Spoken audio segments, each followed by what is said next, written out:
Hi, friends. Yay, stream day. Finally a stream. I know, right? This week has been a little weird with Brad not streaming his usual routine. He's at St. Jude's doing the campaign, and then all of Octopus, I think, is streaming tomorrow and Friday maybe. But yeah, I know, I've missed streams too. Hi, Magical Quill, GHP, Inky, how's it going? How's everyone doing? How can we keep up with our pen friends without streams, right? Like, how can we low-key know what's going on with everyone unless they're streaming? Unless we're in chat, you know, like, that's how I keep on top of things too. Especially on Brad streams where people let me know what's going on in the community, what's new, what's launching, dramas, I don't know. Lisa's been on jury duty. Yes, I remember that now. Exactly. Hope Lisa's doing well. Hope you're all doing well. Hope your week has been going okay. And that the weather's okay wherever you are.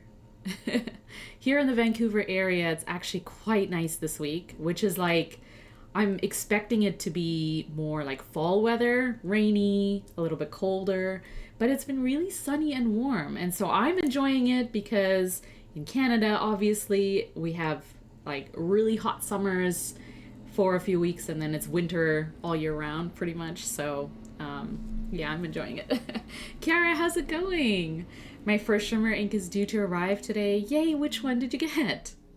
First shimmer too, that's awesome. Always exciting. Hi, Fountain Pen News. How are you, friend? Today I want to keep it kind of casual, and I want to get back to just painting with fountain pen inks, which I haven't done in a little bit just because of school restarting and just being busy with stuff. And I felt like painting always sort of calms me down, relaxes me, gives me some time to play with my inks without feeling pressure to, you know, think too much about what I'm doing. And so I thought, you know, it'd be kind of nice. We'll just hang, we'll just chat. And if you want to paint along or journal or do anything creative with me, that would be awesome. Or you can just have me on in the background while you're working or doing other things. And if you're watching the replay, thank you so much. And hopefully you're doing this along with me if you're watching the replay. You could play with your inks too. I got the Diamine Peacock Flare. Ooh, I have to look that up because I don't think I know what that looks like. Ooh, that's nice. Let me share this. That one? Because that's really, really pretty. I love anything like teal, green, blue, anything along those lines. It's awesome. Yeah, I agree. Love it. I feel like the shimmer isn't too overpowering. It sort of brings out a little bit more of the teal with that like silvery shimmer. Really, really nice. Awesome. Well, I hope you enjoy. And yes, that one. Awesome. I hope you enjoy. It's your first shimmer ink. So are you more of a standard ink person generally?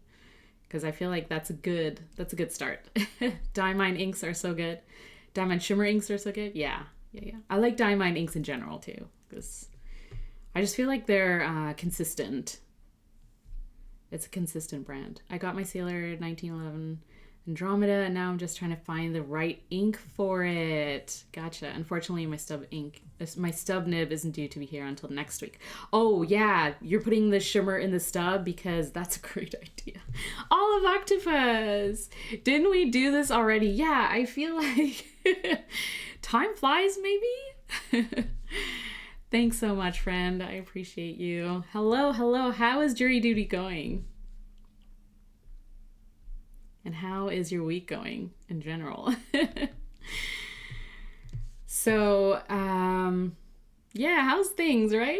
I feel like we haven't like talked in general, hung out online, I don't know, in days.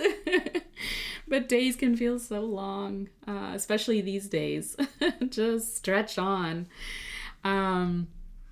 So today we will be doing some painting. And speaking of shimmer, Kiara, I'm actually going to paint with sample shimmer ink that I got from Fountain Pendulum. And it's called Ginger Chicken, the shimmer version by Dominant Industry for Wonder Pens. And Wonder Pens is a local stationery shop / pen shop in Toronto, Canada. And so I don't actually have the shimmer bottle. Like I don't have the ink because they're so like a limited edition. As soon as they release things, they tend to sell out because they're so coveted.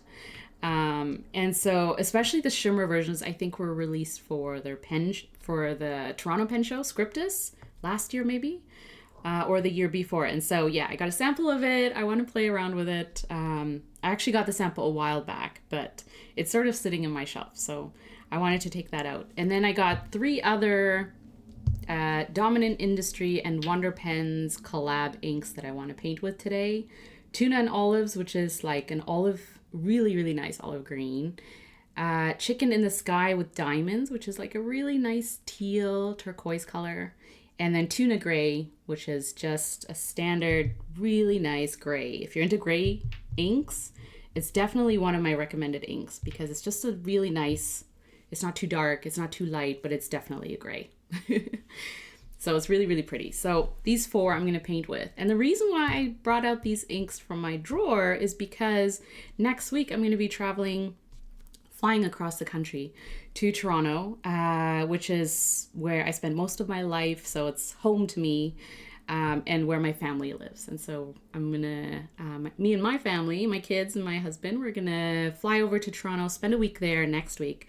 And I'm hoping to stop by Wonder Pens because that's sort of my annual trip. I have to stop by the store and pick up just a few things, right? So I thought I'd take out the inks and paint with them today and show you how really lovely they are. Jury duty concluded yesterday. Oh, I'm exhausted and getting back into my busy day. Yeah, and meetings and all the catch up, right? Like, good on you though, Olive Octopus, for doing jury duty and getting through it. But yeah, it's kind of like, you know, you put your life and your routine on hold to do your duty, and getting back to things is sometimes tough. I'm about to ink up the non-shimmer ginger chicken for my autumn pen palette. Amazing magical quill. Awesome. Yeah, the non-shimmer version of ginger chicken is probably like one of my favorite fall autumn inks, just because it's so like pumpkin spicy, right? It's those vibes. It's so cozy and orange without being too orange, like a burnt orange kind of shade. I'm also looking to get Diantraventus Artist White. Yes, for use on black paper, but I can't find it anywhere. Yeah, I don't think I've seen it in person. I do know, I have heard good things about it, but if you do find it, I hope you're able to get it. This is 100% the stream for me. I wanted to see the rest of them in action. Magical quilts, like I knew you'd be here. So I took out the inks.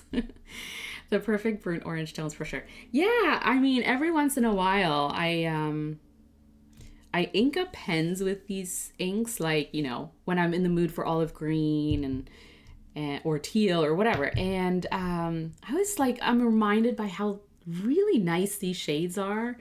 And so I have given away samples of them as well. And I'm not running low, but I think I've used maybe 1/4 to 2/3 or 1/3 of the ink bottles, depending on which one. But yeah, I figured since we're going into autumn, I wanted to bring out these really nice shades.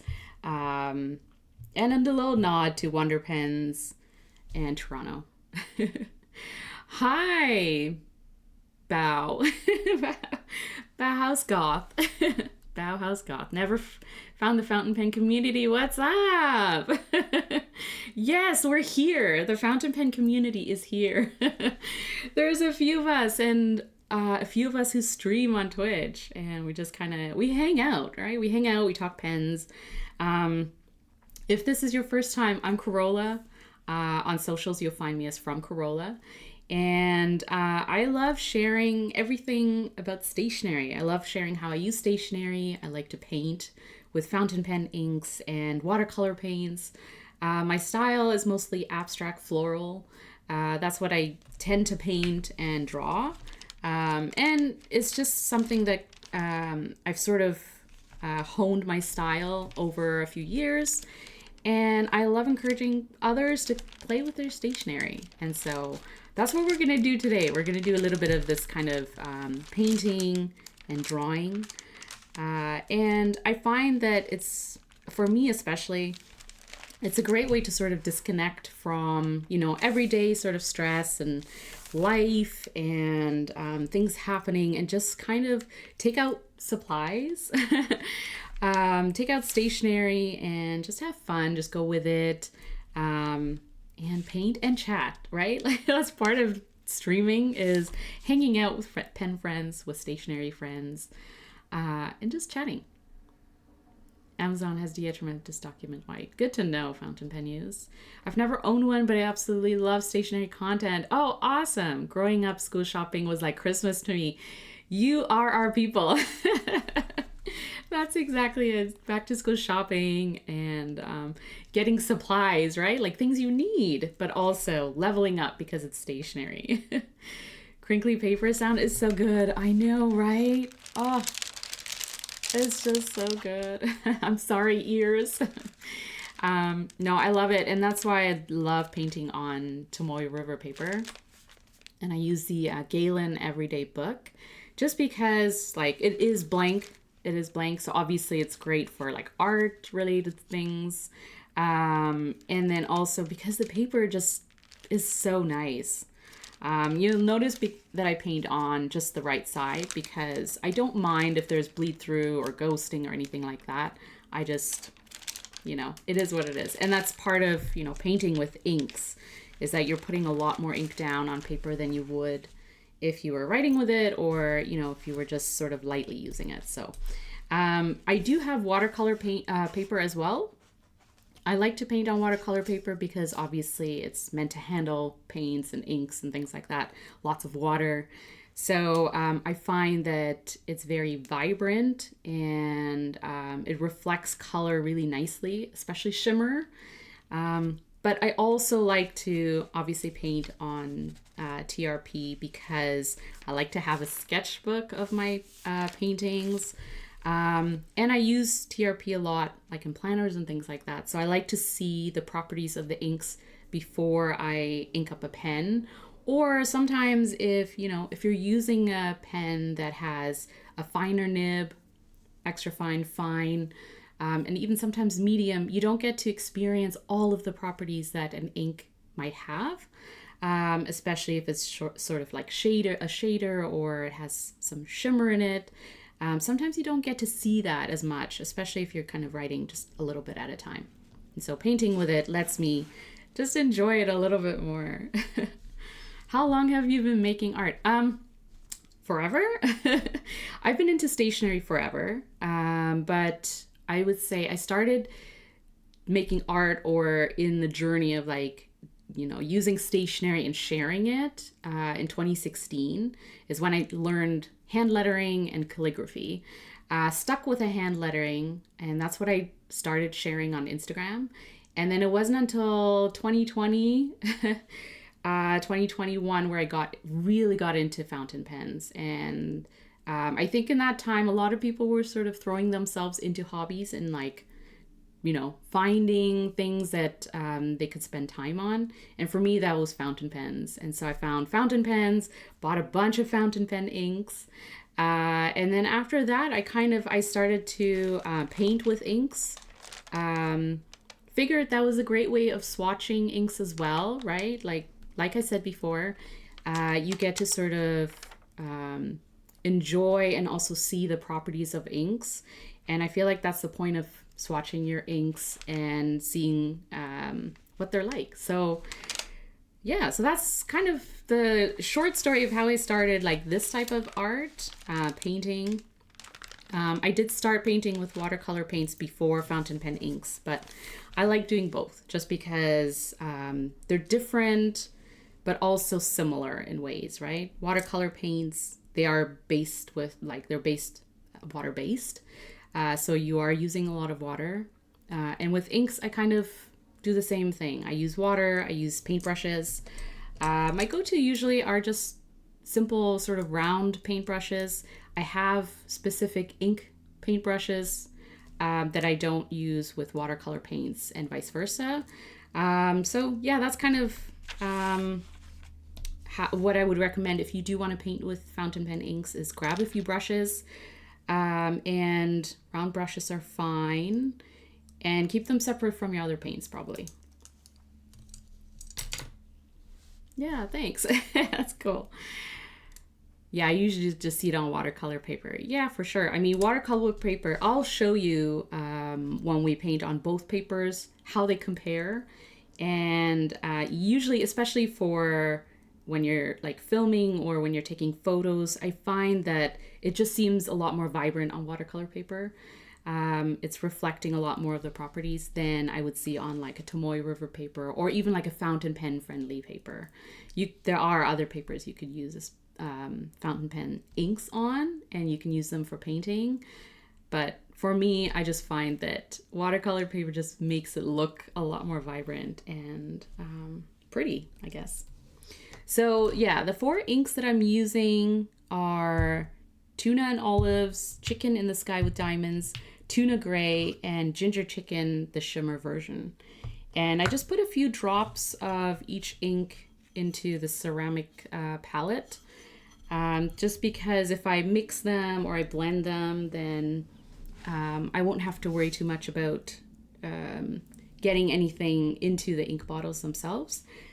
So that's kind of how I like to do it, is I just like to take a little bit, few drops, and then add them to a ceramic palette. And then that way you can blend if you want, you can mix, you can use a little bit of water to thin out the ink a little bit. So I'm going to start with, this is Chicken in the Sky with Diamonds. So it's like a really, really nice teal. And I'm just going to swatch a little bit before I do too much painting.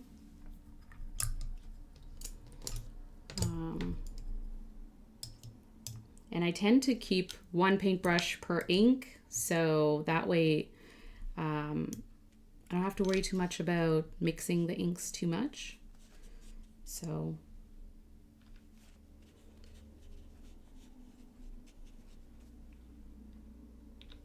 and then I just put a little bit of ink down on the paper. So if you took any of my classes, I did this at the SF Pen Show, and it was so fun. We had, like, we sort of started this similar way, just putting down some outlines on watercolor paper, and then we moved on to Tomoe River Paper. And it was just kind of fun to, you know, let go, just be creative, just be in the moment, and just start. And I tend to start just with one ink at first, and then do a little bit of blending and just kind of have fun with it as I go. So already you can see when I put down the ink on paper, it goes down differently on watercolor paper versus TRP. Right, and so as it dries too, I just feel like there's a difference in the drying, and the way that it reflects back after it dries too will be interesting. So I'll show you that. Wait, were all the names food-based? That's a good question. So Tuna, these inks are by Dominant Industry. That's a manufacturer, and they're in collaboration with a stationery store in Toronto called Wonder Pens. Wonder Pens, interestingly, has 2 shop cats, Tuna and Ginger. Chicken. Tuna and chicken. And so the inks are named after the cats in some way. So Tuna gray, and Tuna the cat is actually like a gray, a dark gray, I think, color. And then chicken is the other cat. And chicken is actually like a ginger, sort of like an orange cat. And so chicken in the sky with diamonds. And then tuna and olives, because it's like an olivey green color. And then ginger chicken is like true to the cat color almost. So yeah, they all have ginger or tuna in chicken or tuna in it. I always want to call chicken ginger because it's a like orange cat. But yeah, so it's either chicken or tuna, and that's why it's just funny how they sort of played on the food terms, right? Like, and I always thought, like, when I first got tuna and olives, because this is one of the more recent releases of inks, and I thought tuna and olives just sounds gross. I don't know, or good, I don't know. I can't say I've had them together, but it's just kind of funny because tuna is the cat, but olives because it's the color of the ink. Yeah, wait, these sound like side dishes, right? Like, what is happening right now? Too funny.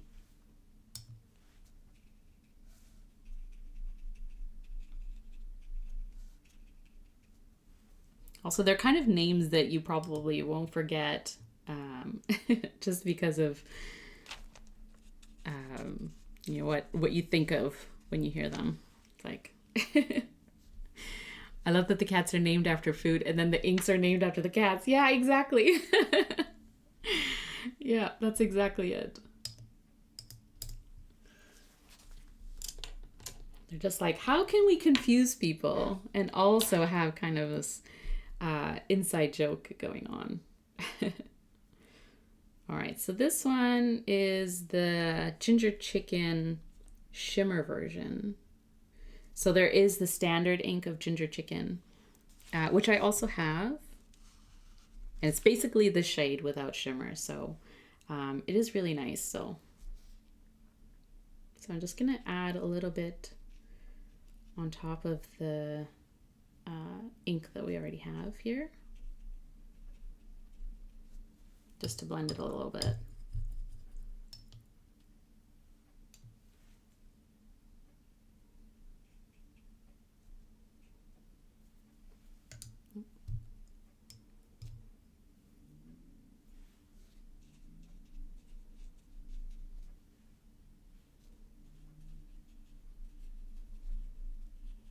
It's just this really, really nice, vibrant fall vibe kind of ink.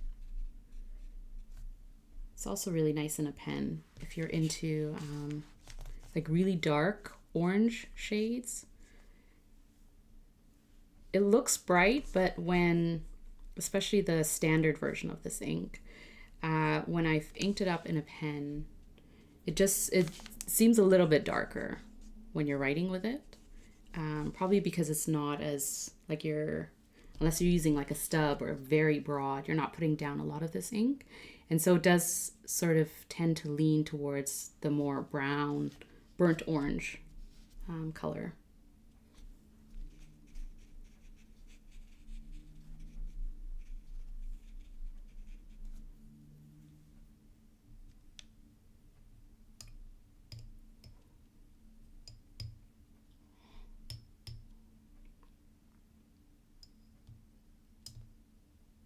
Kind of reminds me of my pet's names. She's named after a song that's named after a poem. That's so awesome. I like that it still looks vibrant even in an EF nib. Yeah. Perfect for fall, right? Perfect for fall. I also find that these inks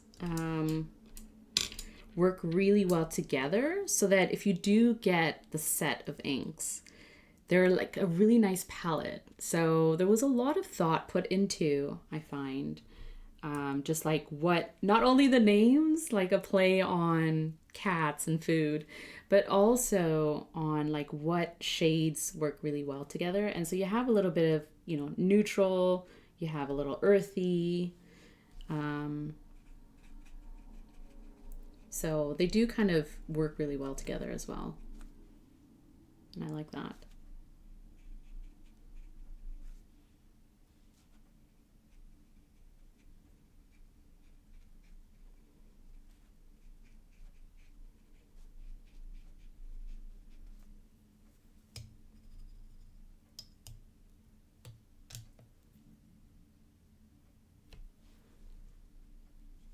Let me just swatch that.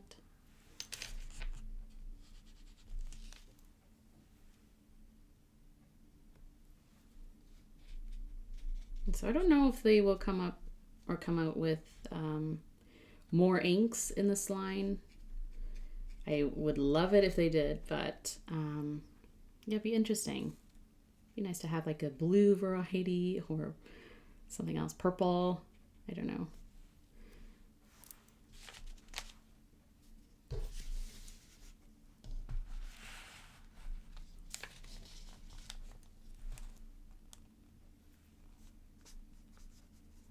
I like this gray because it sort of pulls in a little bit of like dark purple as well. So it's not like a flat gray. And I think that's why I really enjoy it, because as much as I like grays, they can also be boring and, you know, just kind of blah. But this gray is really nice because it is dark, but I guess depending on how broad the nib is that you're using, I tend to see sort of this purple shade coming through a little bit too. So it's kind of nice that way.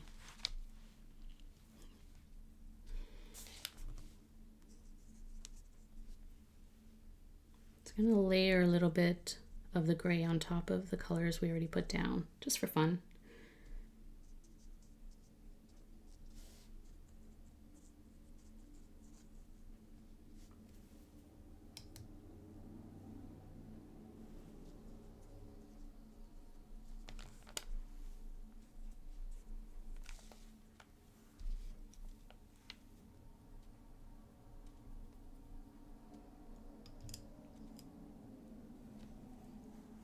Yeah, some depth for sure. Eyeshadow look. That's awesome. Looks like the kind of gray that will lean differently depending on what it's next to as well. Yeah, that's a good point. I like that. Sort of brings out different aspects of it depending on what else you use it with.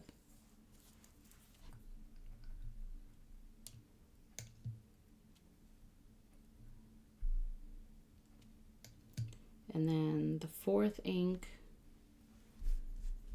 that I'm using. So that was Tuna Gray. And then the last ink I'm using is Tuna and Olives. And this one is the olivey green color.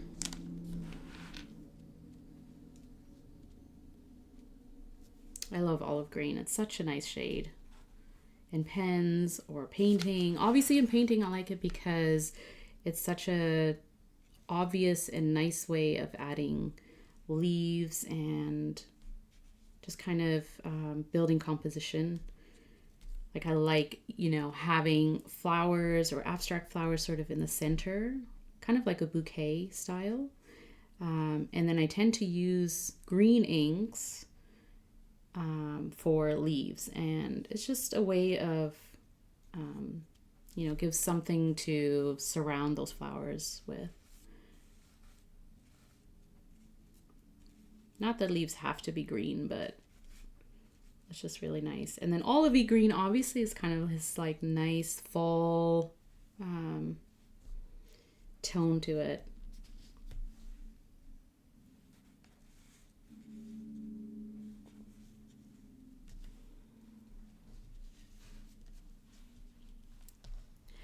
Wrapping up with that olive is so stellar.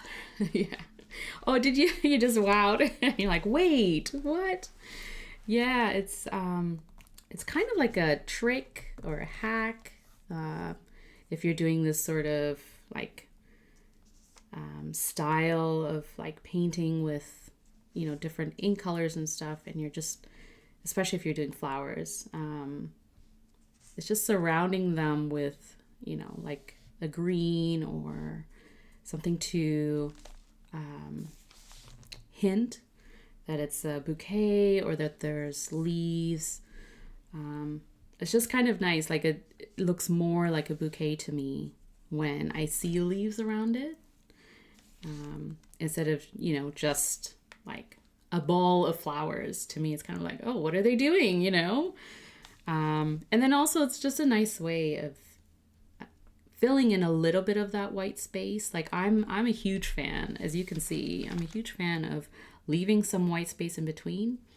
And it's because after this dries, I draw on top of it. And so having some white space in there means that you will be able to see some of the line work. But also because I kind of like the contrast of white and having all these different inks sort of play on it.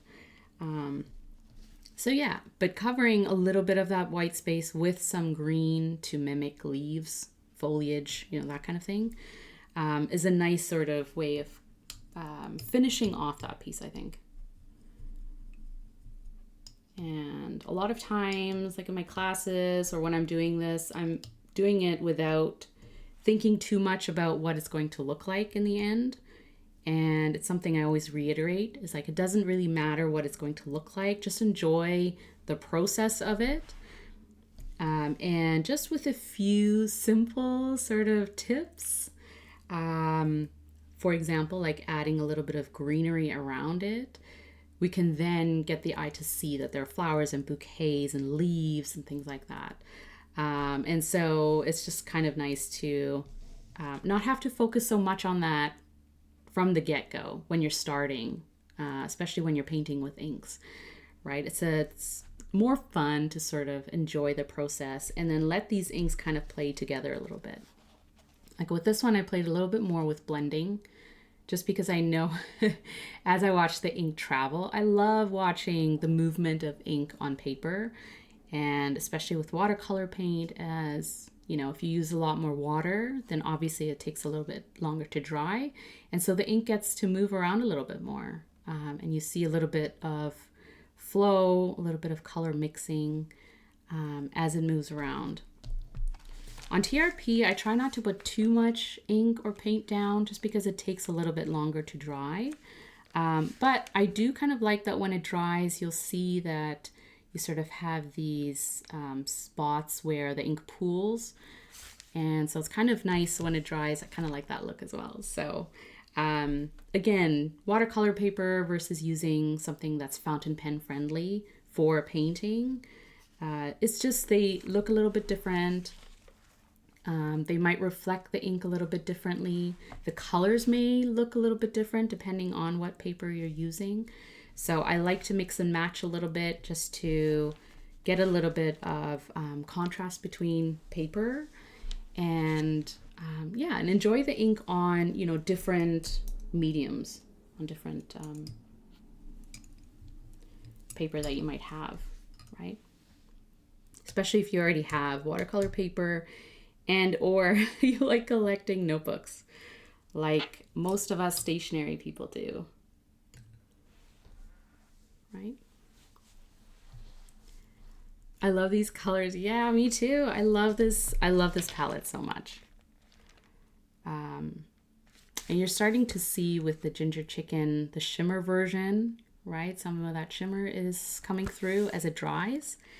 And that's another reason why I like painting with shimmer inks, especially one in the mix, because that shimmer tends to, especially if you're kind of blending colors, it tends to travel. And so you have a little bit of shimmer making its way into some of the standard colors, which, you know, is kind of interesting to see as well. I wrote a pangram about Tuna and all is one time. Yes, you did, right? Did you do it on my stream, Fountain Pen News? Because I feel like I saw that. Bailey, sneaking away from work to have some curl and friend time. Hi, friend. I hope you're doing okay. I hope your week's going okay, too. I hope it's not too busy. on one of the leaves, the ink pool looks like a cat eye to me. Hi, Jack Toy. How's it going? That would be funny. Yeah, we'll see when it dries too. I just find it interesting that they're kind of, it's like these sort of olive pools of, you know, like an olive or something. It's just really interesting.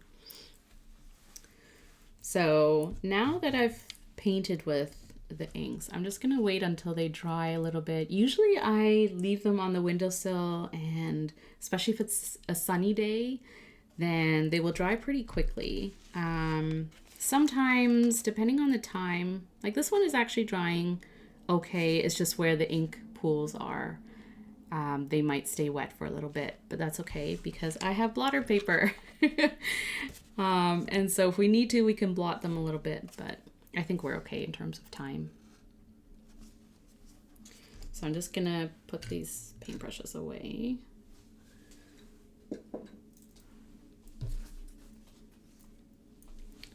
And there you go.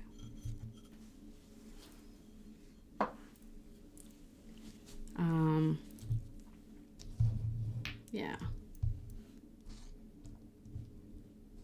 Such nice inks.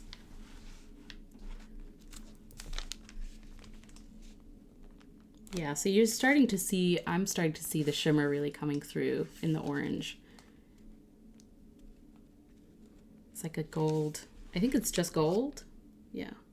It's like an orange gold shimmer. Oop, there we go.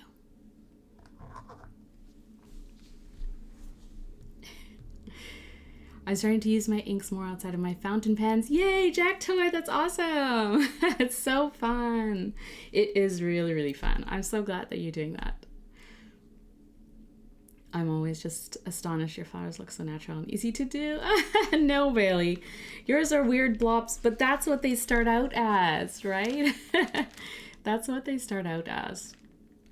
And even now, like, I've done so many ink paintings and bouquets and flowers and things, and I'm always like, after I paint the pieces, I'm like, I don't know what this is gonna look like, so I can't guarantee non-ink blobby flowers. But we'll see. It's always just fun, right? The less pressure you put on yourself, the more fun you're going to have, and the more natural it's going to be, because with less pressure comes more intuition, comes more creative flow. And I like to kind of lean into that, even though I am a perfectionist in terms of most of the time I like things to look aesthetically put together and pleasing and very intentional. And I find that this process is something that I need in my life, because it challenges me too. Every time I get out inks or paints and I do this, it's a way for me to challenge myself and keep pushing myself to stop thinking like, you know, focusing on the end versus focusing on the whole process. And so trust me, I'm always like, what is this gonna look like? Especially when I'm doing these lives, because I'm not 100% focusing on my process. I'm kind of talking as I'm doing things. And I'm just thinking like, I should have these, you know, swatches and make sure I use all the colors and try and blend and stuff. So these lives are interesting for sure. I never know what they're gonna turn out like, so.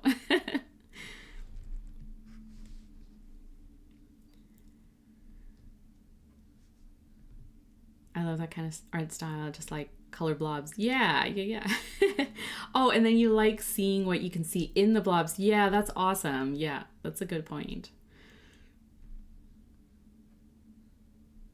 I like doing that too. And I like, I don't know, I find it kind of mesmerizing to just like look at ink blobs, or like, you know, when you just put down some ink, you create, you know, a mess of things. But I like when they sort of flow together and they're mixing and they're doing their thing. It's kind of interesting to see as well.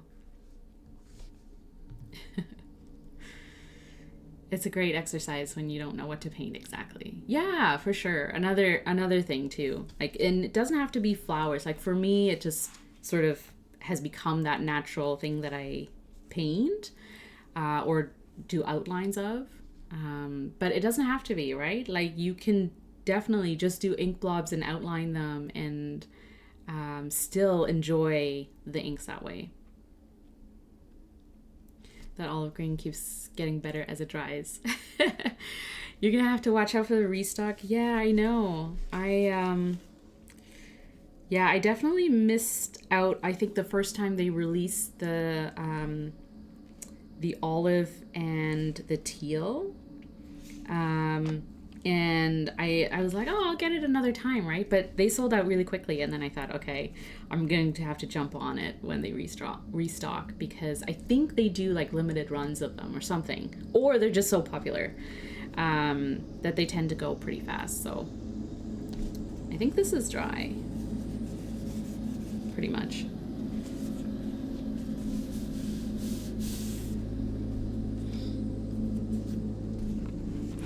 So I'm going to start with that. And then this one is somewhat dry, so I'm just going to put it by the window. I'm going to move these.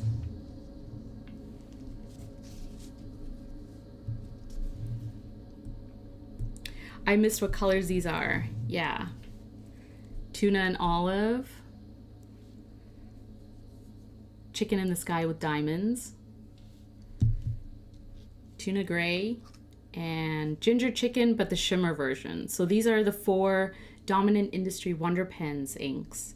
And then Galen from Fountain Pendulum had the shimmer version of ginger chicken, and I only have the standard version with no shimmer, and so she sent me a sample of that, which is like, it's really, really nice. So ginger chicken without the shimmer is basically this without the shimmer, and then they just added, I think it's just a gold / orange shimmer. I hope they restock. I thought they weren't. Oh no. I hope they do. I don't know. I haven't heard otherwise, but yeah, I don't know. That orange and gray blend kind of drying bronze. So chef's kiss. Yeah. It is like a bronze, right? Yeah, you're right. That's so nice.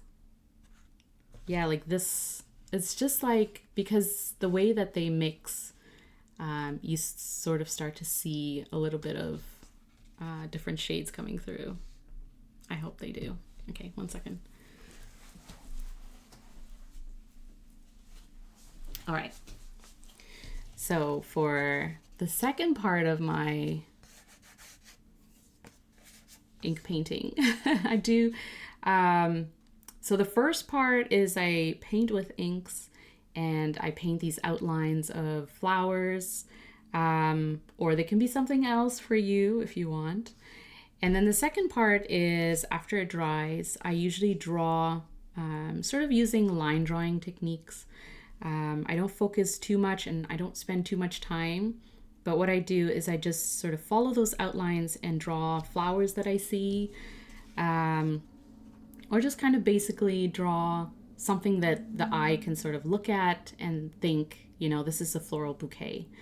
And these leaves are a great hint, so we're going to draw outlines around those. But that's kind of what I do after this dries. And also, I have to remember to write the ink names here. So let's do that with a fine liner.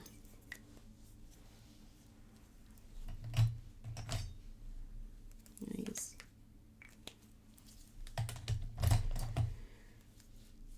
So I'm going to use a Tomoe mono drawing pen. These are my go-to fine liners, especially on or with paint or fountain pen ink, because if your ink is still wet, or if you're painting on top of a fine liner, I find that these are not smudgy, and you're not going to make a big mess with your fine liner. So this is Chicken in the Sky with Diamonds. Probably the longest ink name I have, like the of the ink bottles that I have, this is probably the longest name. I wonder what is the longest ink name.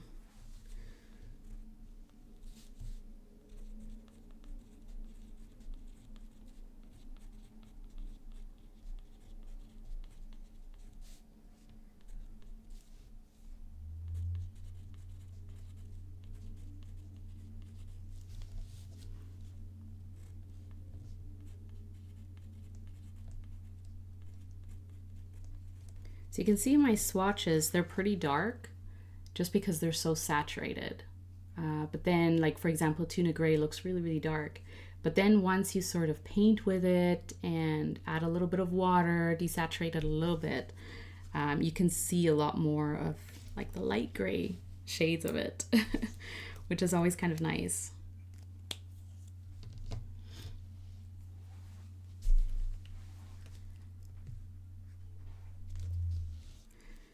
I hope they do. Yeah. You've been waiting for Tuna Gray and Ginger Chicken. Oh, yeah. Those were I think they were the first releases, right? The basics. The fundamental ink colors from them. Birmingham had some long ink names back in the day. Did they? Interesting. I know they like to play with ink names and inks as well. Some of them are very interesting. So I do like to, like in my classes, or if I am short on time, I do like to draw with fine liners. But if I have the time and I can just kind of enjoy a little bit, then I like to take out my Kakimori nib. This one's a stainless steel. And I also use the Kakimori black pigment ink. And this one, I don't use in a pen. It's pigment ink, so, obviously just be a little bit careful about what pen you use it in, and that you use it often enough so it doesn't sit there for too long. But I use this one specifically for drawing. So I just like how it sits on top of fountain pen ink, and the look that it gives it. It's like a very, very nice black. So, and I like using it with my Kakimori nib.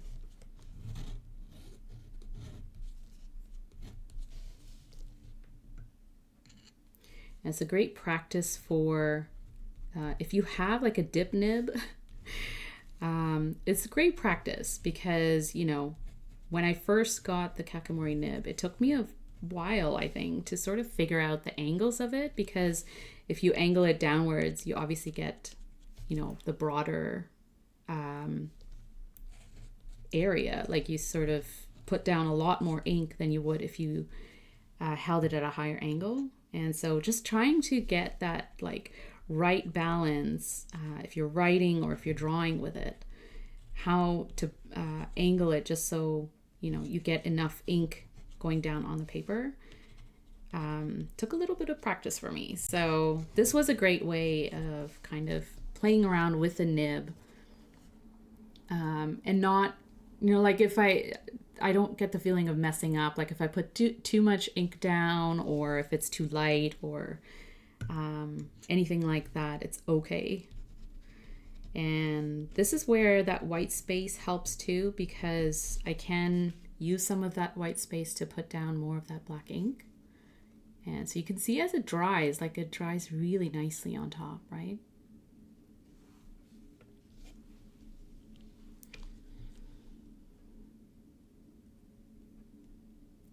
Twitch praying on my demo. Every so often it decides not to send in my comments. That's weird. Are you getting modded?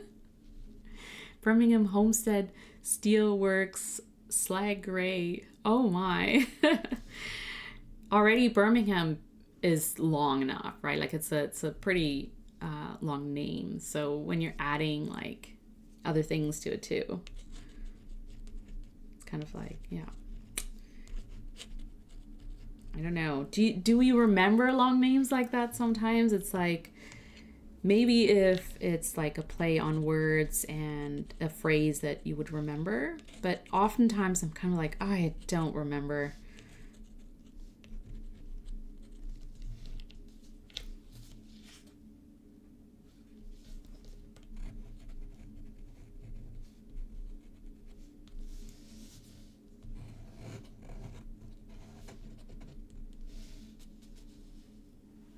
That's the name, yeah.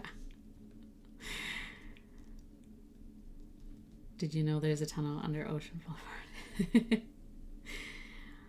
It automated me, but all I said was chicken in the sky of diamonds with diamonds part. Oh, that's weird. I don't know. Why does Twitch do the things that Twitch does?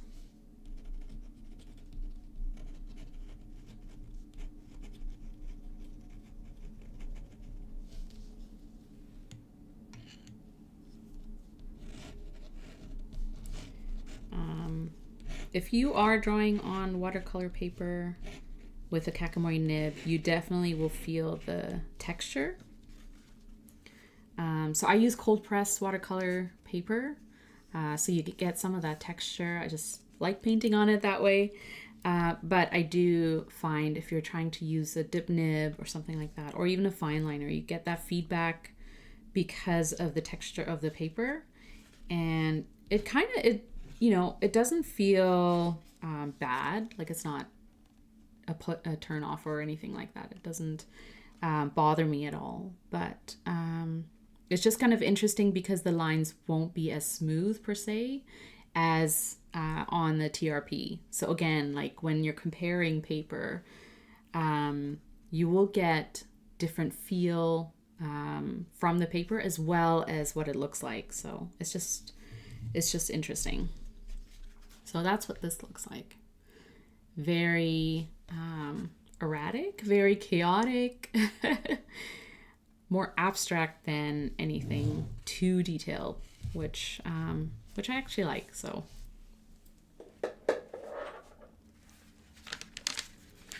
now we have this, which also has dried, and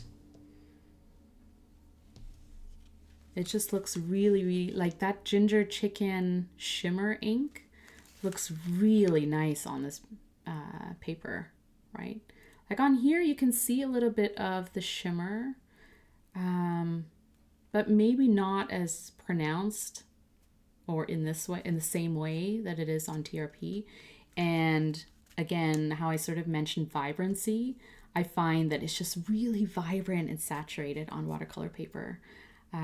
Granted, I'm also using probably a lot more ink on watercolor paper just because it sort of absorbs it than on TRP, because it kind of sits on top because of the way that the paper is coated. But it's just still really interesting.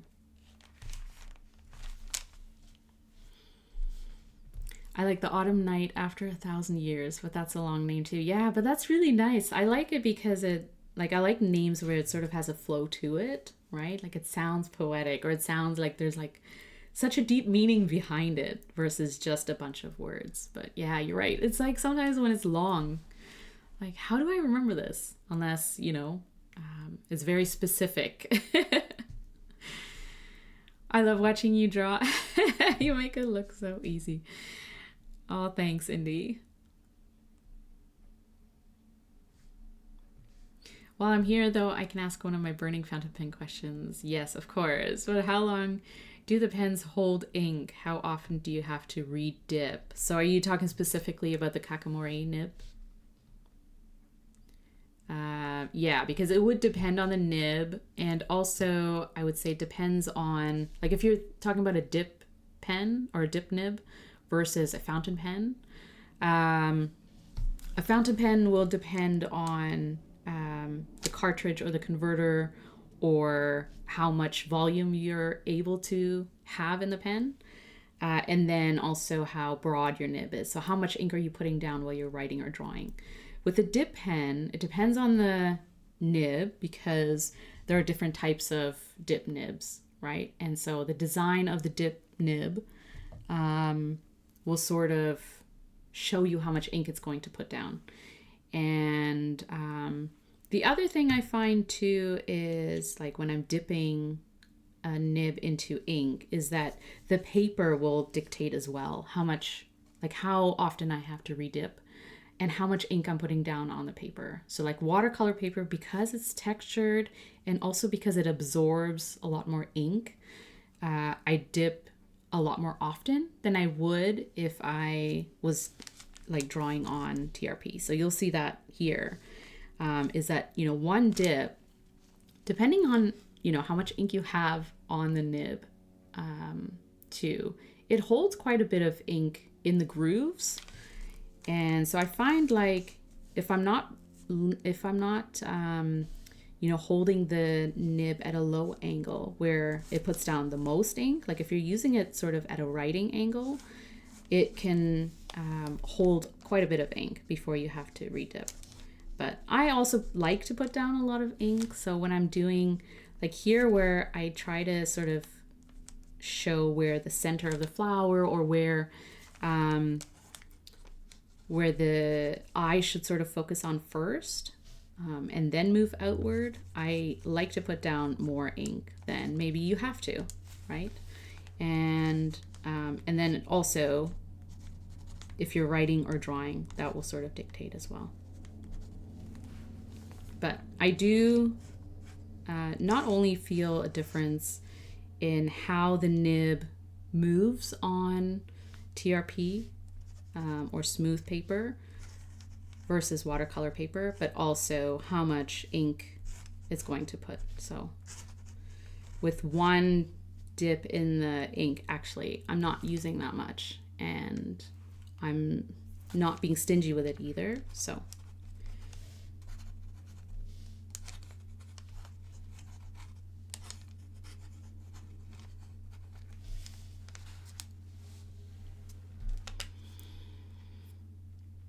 yeah, I can show a couple of different fountain pen filling systems. Let's do this, and then we can talk about fountain pens. Always happy to talk about fountain pens. Well, any stationery really, so.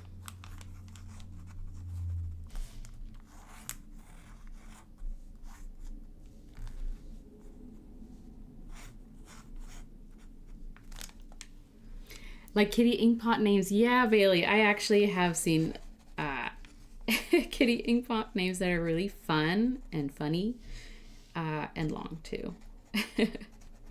And do they always sort of, or do they generally like play on, have a play on words with kitty inkpot? Because some of them are really funny and descriptive.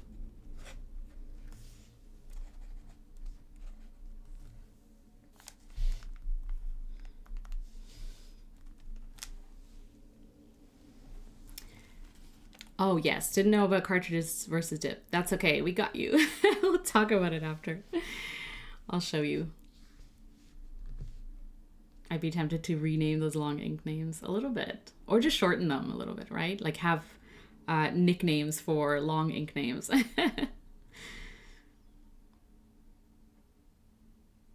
If you had to guess what color are the shimmer particles in ginger chicken shimmer? Yeah, I feel like it's gold and orange. Like maybe it's duo shimmer, duochrome. What is it when they have two shimmer colors? Because let's see if it's closed. That's the shimmer at the bottom, and it's gold, but I think it might also be orange shimmer, unless the ink is just like really sticking to the gold and it's very orangey. Hi, Jacqueline. How's it going? Just got out of meetings and tuning in. These flowers are beautiful. Oh, I love it. I love the color scheme too. It is so good.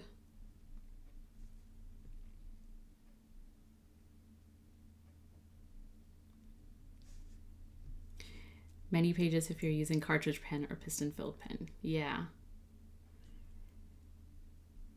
Yeah, it would be awesome to paint specific like flowers, and also paint like seasonal paintings, right? So this, like I said, this palette just works really, really well together.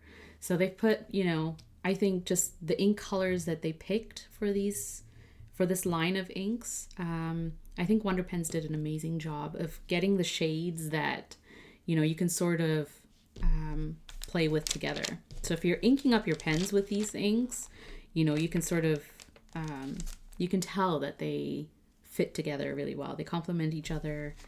And they're different enough that, you know, depends on what kind of color you're drawn to. But yeah, I'd love to see a little bit more. I'd love to see more inks, but maybe after they restock the inks that they don't have. Seems to me they have a good mix. Yeah, some are a good play on words. Oh, interesting. Yeah, it's kind of fun when brands have, you know, a little bit of fun with how they name things, but maybe not too much fun. I don't know.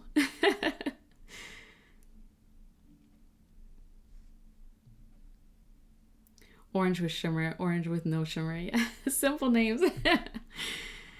Orangey brown, burnt orange. Pen check. What's everyone writing with today? I'd love to know too.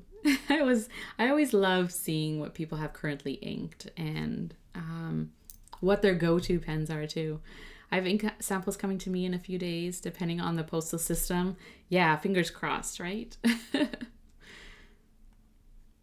But then how would I, yeah, Olive Octopus. I would feel bad for Lisa trying to like catalog and like slightly orange burnt, slightly orange brown, vibrant orange. There's Olive Octopus coming up with the longest names just to try and catalog them. Platinum Preppy. Yay, awesome. I'm just doodling and filling out my ink swatch journal for when I actually play with my ink. That's awesome. Platinum Preppy is a good go-to.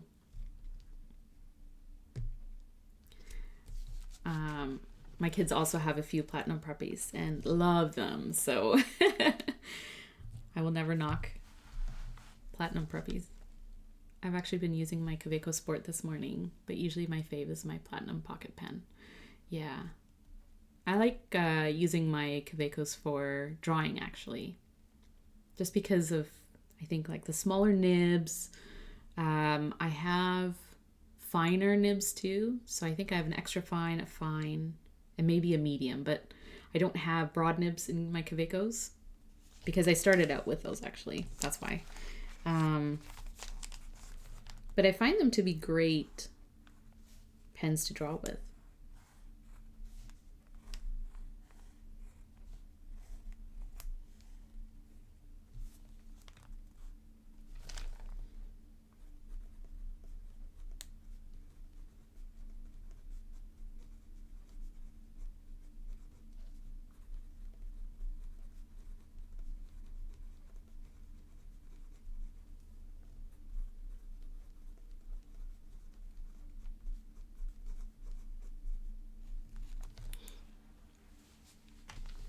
Currently inked would take too long, Indy.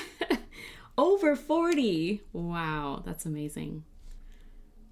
How do you choose what you ink up? Is it based on like new inks that you get, so you find a pen to put it in? Or are they all like specific? I'm so intrigued by this 40 plus. Kakuno, extra fine. Nice. Trying to write it dry. You're trying to write an EF to dryness. It's like me trying to use a TWSBI that's fully inked. It just takes forever. And I have done it in the past. It just takes so much longer than you'd think. My only inked pen right now is my Benu Pixie. Oh, awesome, Kiara. I like the Benu Pixie. It's really cute. Using a Diamine Sherwood Green. Sherwood Green is nice too.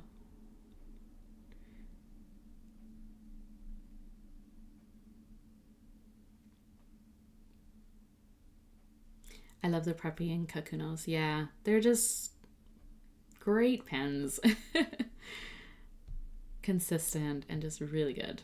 And you don't have to worry too much about being precious with them as some other pens, because they can handle it. I was using a Franklin Christoph 46 Olive with Maury Eel Green in my meeting earlier. Ooh, fancy. You're using a variety of Sharpie Jelly Roll Jet pens. Yeah. That's awesome. Yeah, let's not forget about the other pens, right? Like, especially when you're doing like mails and um, you're doing like labeling and things like that. I love just a good gel pen for like regular writing. Doesn't have to be too fancy. Those colors are perfect for late summer and fall flowers. Yeah, I agree, Indy, for sure. All different inks except for a few EF nibs. Interesting. That is interesting. Also sounds very fun because if you feel like a certain color or a certain nib or something, you know, you probably have it inked up. So it's not like you have to pull out a pen and ink it up. I don't have any cool pens, but I've been staying true to my Pilot G2. That is a great pen. So anything Pilot too. I prefer. I like Pilots. I like Pilots. One second.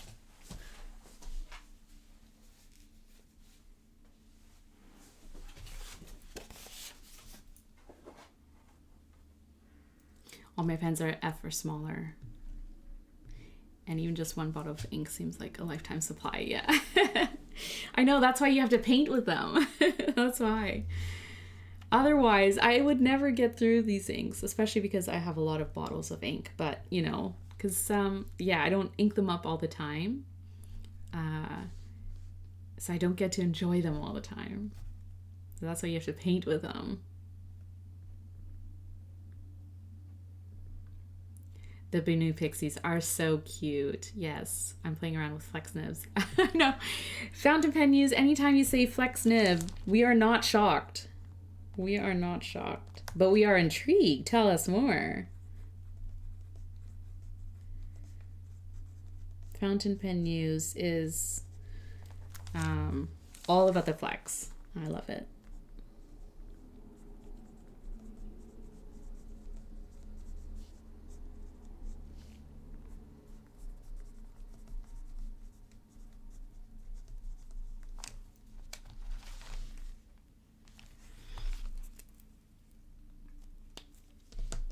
I've been eyeing several interesting gel colors from Rytech. Oh, current fave is Pickle. Oh, let us know if you do end up getting something from them because I'm intrigued. I'm just interested.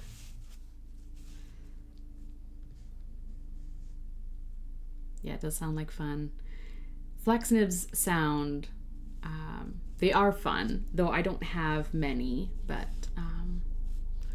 they always sound fun. Most of the inks are blue, purple, maroon, green. Ooh, I like that. Nothing too bright except for the preppy violet. I like that. I feel like I could do more purples. I tend to sort of shy away from, especially like lavender, or not even as light, like purpley purple. If I'm going to ink up a purple, it's usually like a really dark purple. I feel like I could be a little bit more open to the range of purples. But maroon, green, and blue is like right up my alley of what I tend to be drawn to. And it's just, I feel comfortable with them, I guess. I started using them because my mother does. Yes. And she never let anyone use them except me. That's so special. Yeah, they are very, very smooth, for sure. Yeah, I can show on stream. Okay, awesome. Definitely do. Definitely do.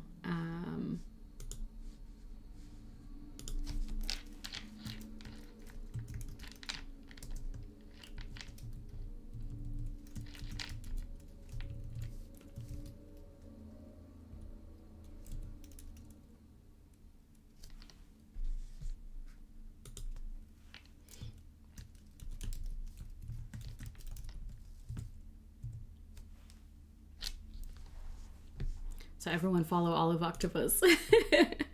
So when Lisa shows what you got on stream, we can see. You have some multi-pen with 2 colors. Click and needle point in a few colors. Ooh, I'm interested.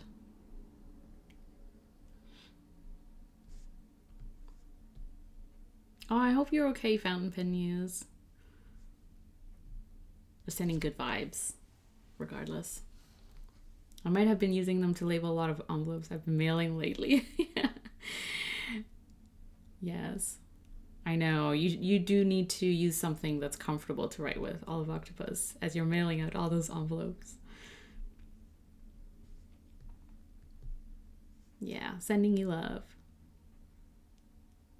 Now you have to pray that they never change them. Yes, I know. Isn't it so sad when something so, something that you're so used to changes? I know, a multi-pen with needlepoint. I'm intrigued by that in itself. I don't know if I've seen, like, what point is that? How pointy is needlepoint on a multi-pen? I'm working on getting to know my cactus flex nib. What's a cactus flex nib? Oh, yes, the really flex nib, right? I've seen that. I've seen that online, I think. So crazy. Like how flex a flex can get, right? So this is pretty much, this is dry, I think. Yeah. So let's compare really quick before we jump into general fountain pen stuff. Like, what is your fave? What do you like? In terms of ink vibrancy, but also like the ink properties. How the ink pools is another thing that you can kind of see the difference between the two papers. I feel like the ink, when you paint with ink on watercolor paper, it just looks a lot smoother than it does on TRP because of the way that it sort of sits on the paper and dries. And I don't know, I like both. And I think that's why I'm kind of like, I love how vibrant it is on here for sure. And like I said, if you're taking photos or you're filming or you're gifting it to someone or something like that, it just shows off the inks really, really well. But on the other hand, the different sort of shading that you get, the shimmer looks really nice on here. It's like both papers and other papers. There's like interesting factors to them. Abdominal surgery. I know. You're a trooper, Fountain Pen News. And healthy vibes to you for sure. Yeah, definitely not. Yeah, that one. I like the watercolor paper. Yeah. Sucks, especially in the makeup world, because if you're loyal to a brand and love them, yes, and they change the formulas. I know. I feel you. And it's similar to ink, right? Especially if you like fall in love with the first batch or like a certain batch, depending on the ink manufacturer too. When they do another batch of them, the formula is not going to be exactly the same. And sometimes the little change is noticeable to people who, like us, we like that specific shade. And even if it varies slightly, sometimes it's noticeable and it's sad. Papa Gal, you made it. Hi, how are you? Thanks about Lamy.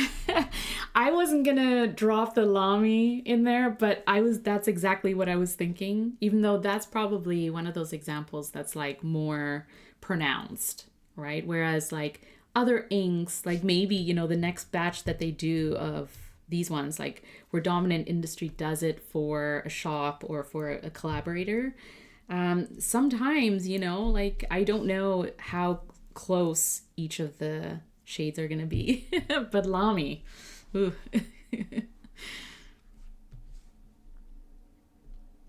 My cactus arrow flexes to like 6 millimeters. Wow, that is flex.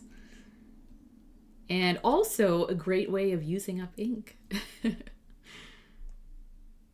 I really like both pages. I do too, Bauhaus. Like I think that's what I'm kind of like, these are sort of my two favorite papers for now to paint on. And so I think I kind of do both just as a way to enjoy the different, like, you know, the different aspects of them. So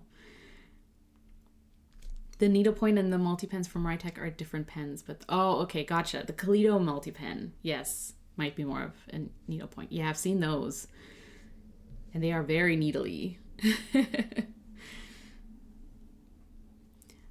Is the Rytech the like a clicky, like a vanishing point similar type of pen? Because that's the one I'm thinking of.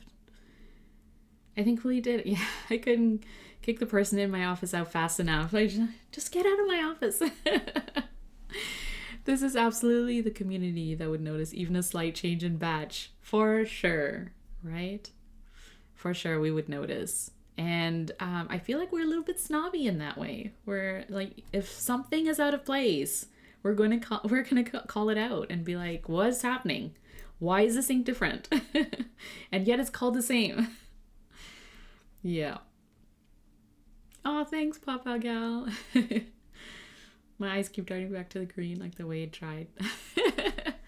It feels different, but it's still really cool. Yeah. And that's the reason why it's fun to play with them on different papers, right? All of Octopus will tell you this.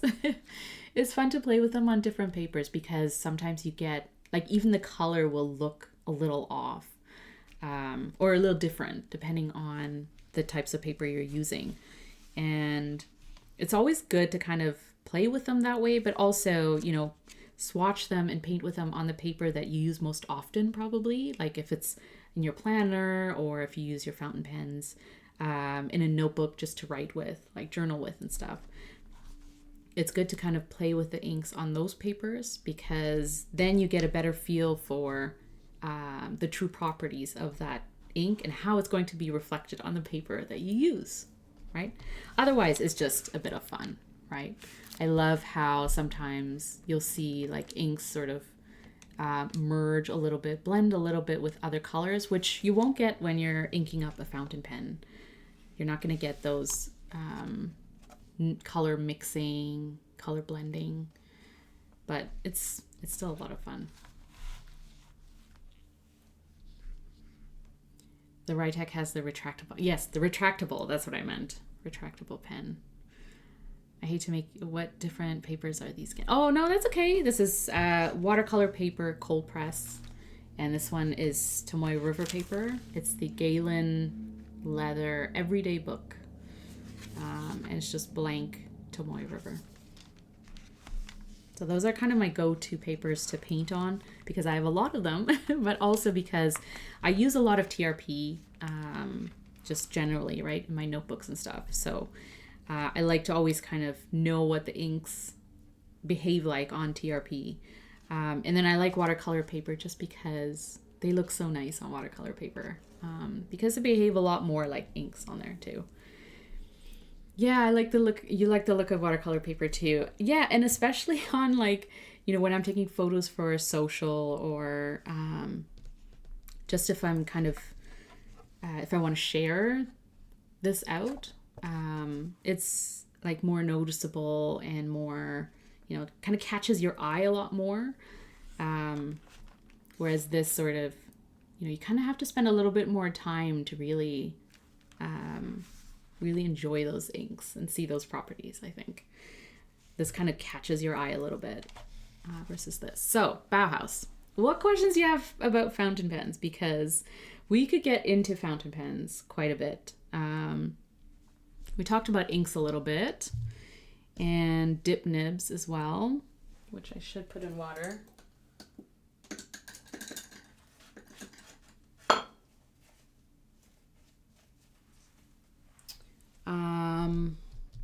Let me see. What do I have?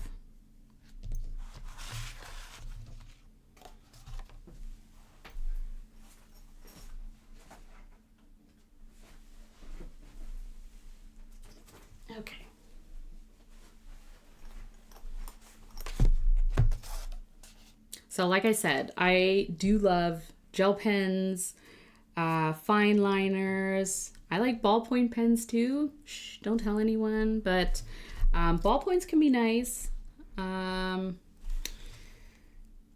Yeah.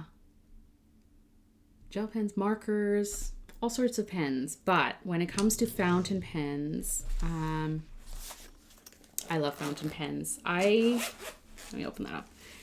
I started my fountain pen journey a long time ago, but I started with 2 fountain pens. So I first got a Parker. I think it's called like a City Urban or something. It's a smaller Parker. And then a Lamy Safari. And I stayed with those 2 pens probably for like 10 years. So a long time. And I had one ink. It was a Parker in black. So it was like so uninspired, maybe. But also very like, I didn't want to get too far into a hobby like fountain pens without knowing too much about them. And so I think I stuck with just, simple black, simple couple of pens. But then in 2020, I started to go down the rabbit hole of fountain pens, and I found streamers on Twitch, like the Pen Addict. Brad also has a podcast, so I started listening to the podcast. I found Job's Journal. Job, who does a lot of like journaling and really cool ways of using stationery when you are collaging and journaling. April from Penguins Creative, and just like a bunch of people in the community who use fountain pens, inks, and other stationery tools in creative ways. And so that really stuck with me. And that's when I decided to get a bunch of inks, play around with different colors, and try different fountain pens. And I did start with Platinum Preppies, or got, more into it with Platinum Preppies, Kakunos. What else? I got another Lamy, I think. But I kind of did start with, more beginner-friendly pens. A TWSBI was sort of my first, foray into using bottled ink and a different filling system than just like a cartridge or a converter, or a cartridge converter. So, for example, this one is a cartridge, right? Depending on your pen, if you're using a pocket pen or a standard pen, your cartridge the size of the cartridge will differ. You can either have a standard sort of full-size cartridge or a short cartridge, which like Kavekos, which are like the Kaweco Sport or the smaller size pens, tend to use the shorter cartridge. So that kind of plays into the volume of ink that you can use in your pen. And then if you have a TWSBI, which I do have somewhere here.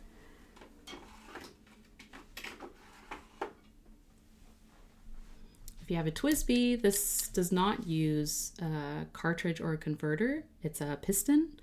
And so this one is basically, you use the lever or knob at the back, and this will pull up your ink. And the amount of ink that you can fill in here is quite high.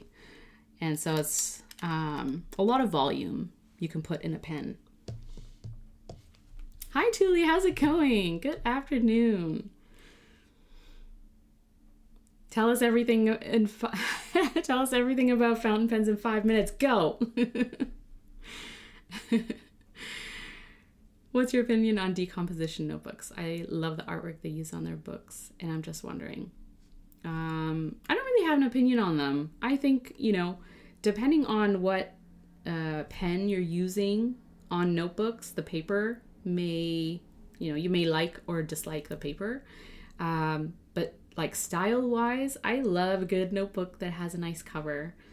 And it's only more recently as I've sort of gotten into fountain pens and the use of different types of inks and stuff like that, where I've been really picky about the paper that I use. I initially when I was journaling, I've been journaling for a lot of years, ever since I was a kid. And I've always used Moleskine notebooks. And it was only in the last sort of 5 years where I found out about all these other types of paper. Tomoe River Paper, Midori, and kind of fell in love with the writing experience that you can have on fountain pen friendly paper. So paper that's specific to the use of fountain pen inks, or inks that can bleed through regular papers. So that means, it will sort of, when you're writing with inks, it will go, it will show through on the other side, but also sometimes it transfers onto the paper that's underneath. And when you're using, standard sort of paper that's not used to inks, then you'll find that not only does it not reflect back, the really nice properties of inks that it can, but it will also not be able to absorb those inks. And so that's when you see, transfer of inks on the pages underneath and things like that.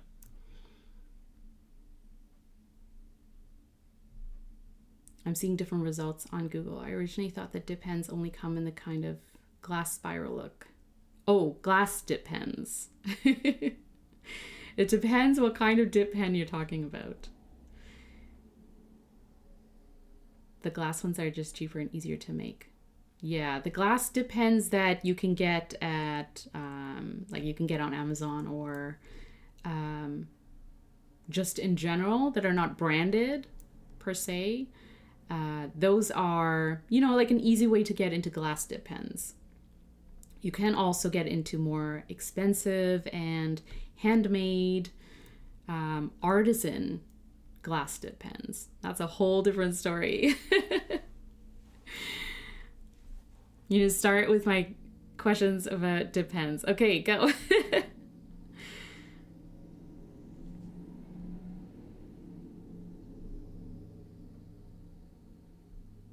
You love your Twisbies too, Indy. Yeah. In the 5 minutes, I lost steam. I lost steam after like 3 minutes. Literally keep getting reminded of the fountain pen episode. Yeah, the cartoons.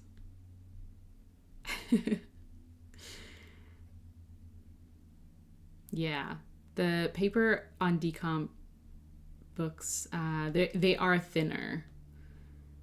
They're thinner and they're not coated. So, that's probably why the notebooks tend to be cheaper too and more accessible. So you can find them in different stores, and they're not, specific to pen shops or places where you have to kind of look for these papers and these notebooks. They're easier to find. So in a pinch, they may work, but it depends on, again, what kind of pen you're using on them. But yeah, depends always brings to mind the old speedball dip nibs. Yes, which are still around, right? Like the speedball, and there's another brand too. Your most expensive pen happens to be a glass pen, Olive Octopus. Yeah. But it's also probably one of the most gorgeous pens.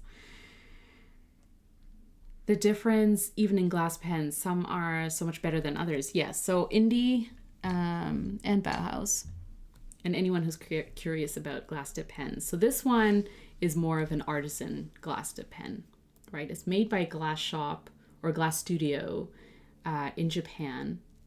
And the only way I could get my hands on it was at a pen show, so in person, by meeting the glass studio artist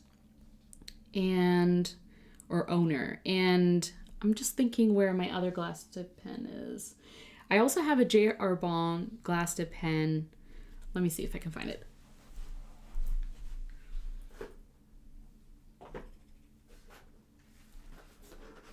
There we go. Okay, so this one you can probably get at like a stationery store. And this is probably this is the type of glass dip pen you kind of see where it has these sort of spirally designs, right?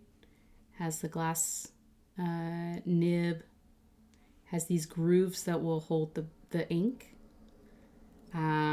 So what I will say about glass dip pens is that depending on the brand and how they're made, whether they're handmade or they're manufactured, they will write differently. And a lot of it, I don't know a lot about glass dip pens, but to me, a lot of the design of the nib has an influence on how much ink and how much control you have when you're writing with a glass dip pen or drawing with it or whatever you're using it for, right? And so you'll see like different glass dip pens will have different factors to it, like just the shape of them, the size of the grooves, the nib tip itself. Because it's glass, you can find that some will be scratchier than others. This one I found straight out of the box was very scratchy. The good thing about J.R. Bond is they include this like micro sandpaper, but it's like very, very fine. So it's not going to ruin your glass nib. But I did find that I had to use it quite a little bit just to smoothen out the tip of the glass dip pen. Whereas if you're using one that's, artisan made, they will personally sort of make sure that it's smooth depending on the nib size that you want as well. And oftentimes if you're buying it from a glass studio, then if something happens to it, because we're talking about glass, most often you can go back to them or you can send it to them and they will fix it for you. And that's sort of a peace of mind when it comes to glass dip pens too. But definitely you can get cheap glass dip pens. And also you can get glass dip pens that are, I think, more plastic or artificial glass so that they're less likely to break. But again, the quality plays a lot into not only how it feels to write with them, because it's not very comfortable to write with pens that have a lot of these like spirally designs, right? Like it looks really pretty, but actually trying to hold on to this when you're writing with it looks great in the movies, but it's almost like it doesn't make sense when you're writing with it in person. So that's something to think about too, how smooth it is. And yeah, if it's mass produced, you might be sort of, left with a pen that's scratchy or, it hasn't been smoothed to a great writing experience. Hi, Sir Cobalt. I had a chat with Lucas from Hanabi at the SF Pen Show. Yeah, I did too. I know. Lucas had such beautiful glass pens and they went really quickly. I think on Saturday when I went by, there were like 4 or 5 left on the table of the whole table of all the pens that Lucas brought. So definitely on my list, on my wish list.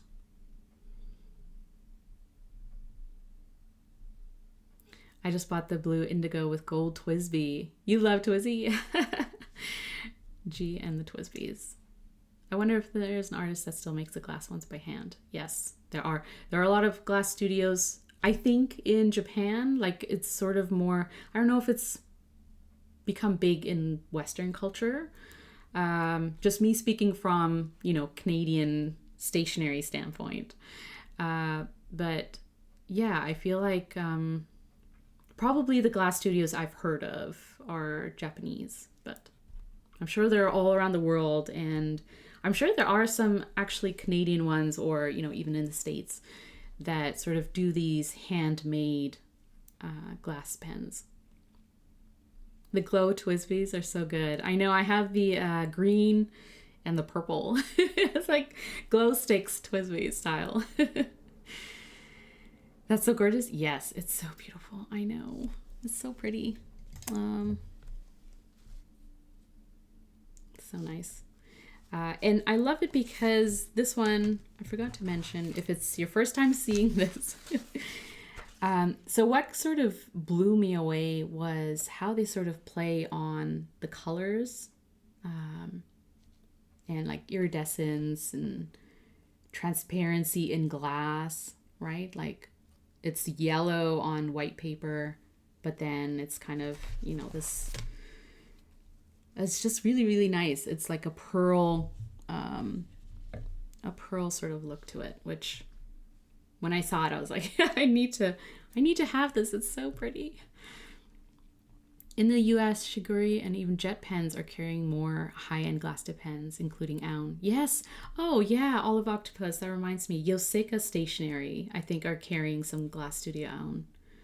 So these types of glass tip pens, but they may be a little bit like fancier because they were at a Yoseka event recently, or this year, and they added sort of the glass tip pens that didn't sell in person onto the site. And I don't know, but they might be carrying more of them in the future. So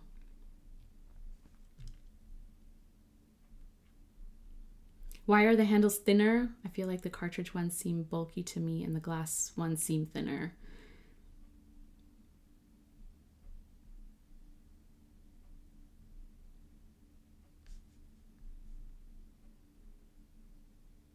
Are you talking about the glass tip pens with the thinner handles? That's another thing I like. How does it feel to write with? Yes. Yeah.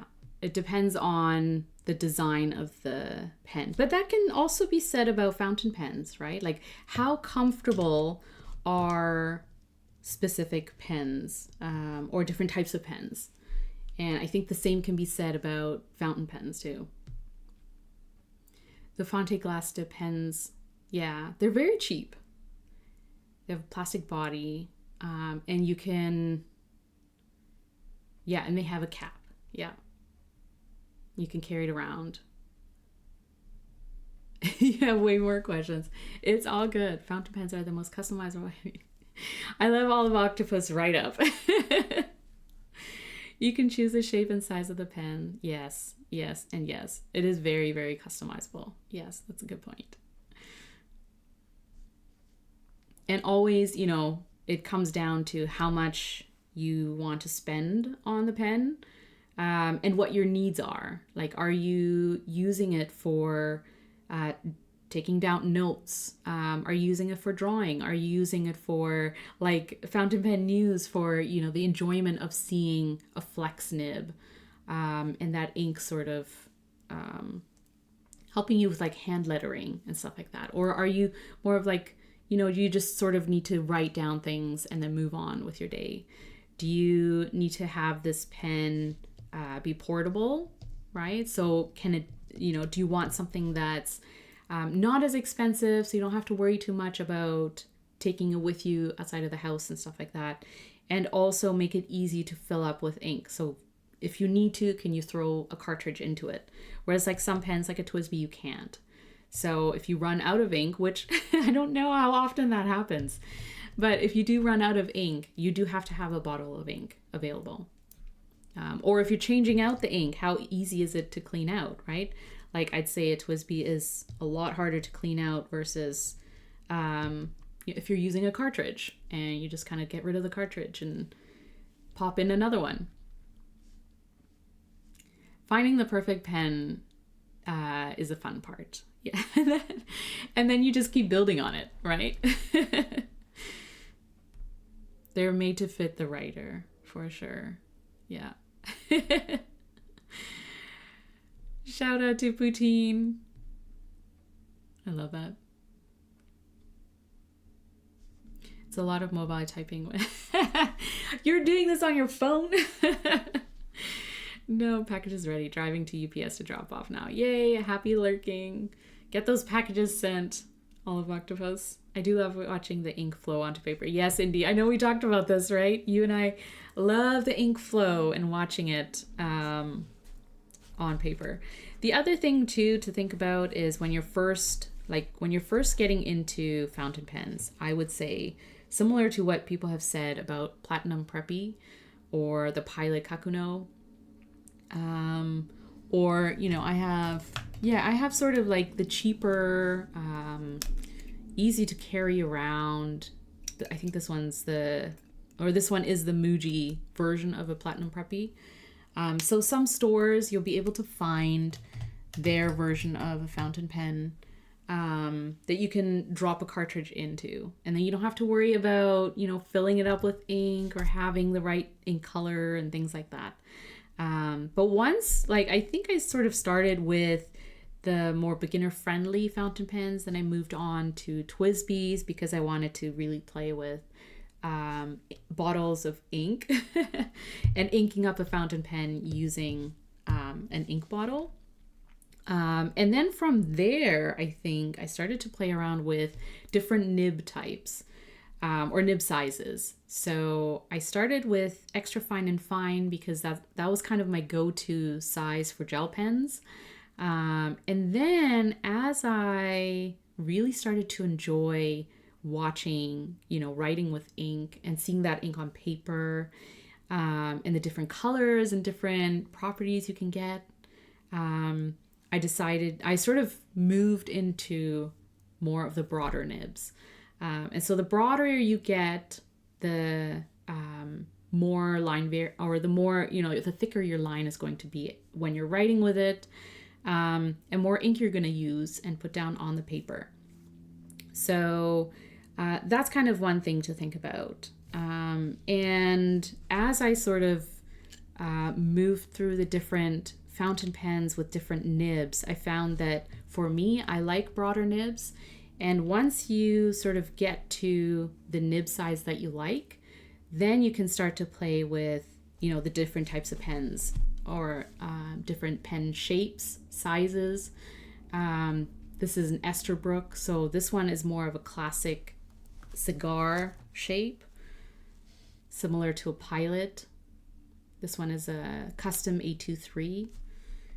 And then you can sort of, like when we're talking about writing grip and your experience writing with it, you'll find the different pen brands have, you know, distinct sort of features on their pens. So not only the shape of them, but also where you grip. So I would say, you know, when you're taking a look at fountain pens, if you can try them out at a stationery store, that's kind of the ideal.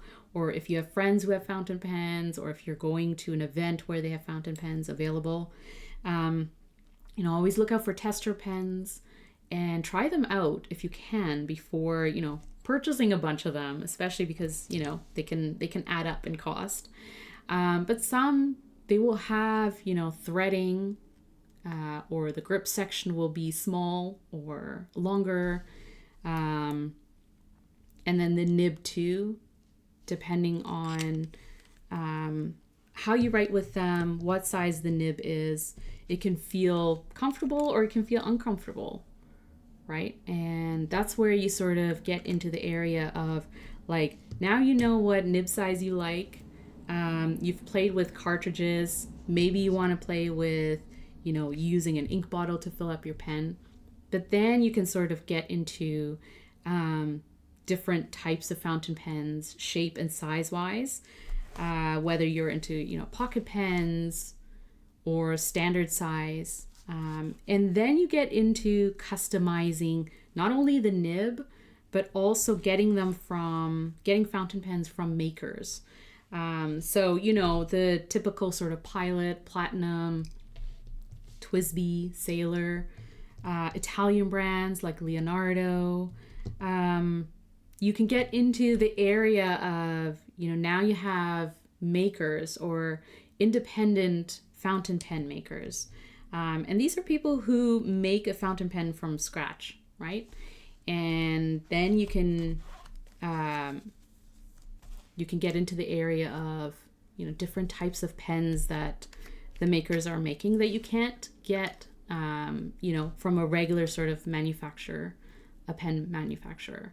And these are customizable as well. Like you can commission a pen, or you can just, you know, find different makers who have their unique shape, have their unique sort of take on fountain pens. And then you also have nib specialists who will grind your nibs, especially if you have just like a stock broad. There's so many different variations of nib types or grinds that you can play with to get more custom writing. And that's when you get to that sort of level of fountain pen enthusiasm, then you know you're in the rabbit hole.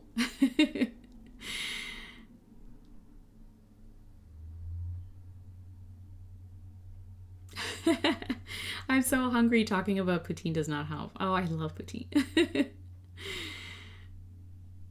No worries. No worries. We like people who ask questions because we're like, yeah, let's think about this. That's why I like writing in the journal. It's like magic. Yeah. And you can spend time actually like enjoying the writing experience if you're journaling or you're doing it for pleasure, right? Like versus just writing down notes and then moving on. I think I wouldn't really care about it being portable. I would just keep it at home for like letter writing. Yeah. I live for the dramatics, so that would be my need. So you want a fancy pen and some good shimmer ink. Yeah. Yes, we do love talking and learning about pens. There's so much to learn.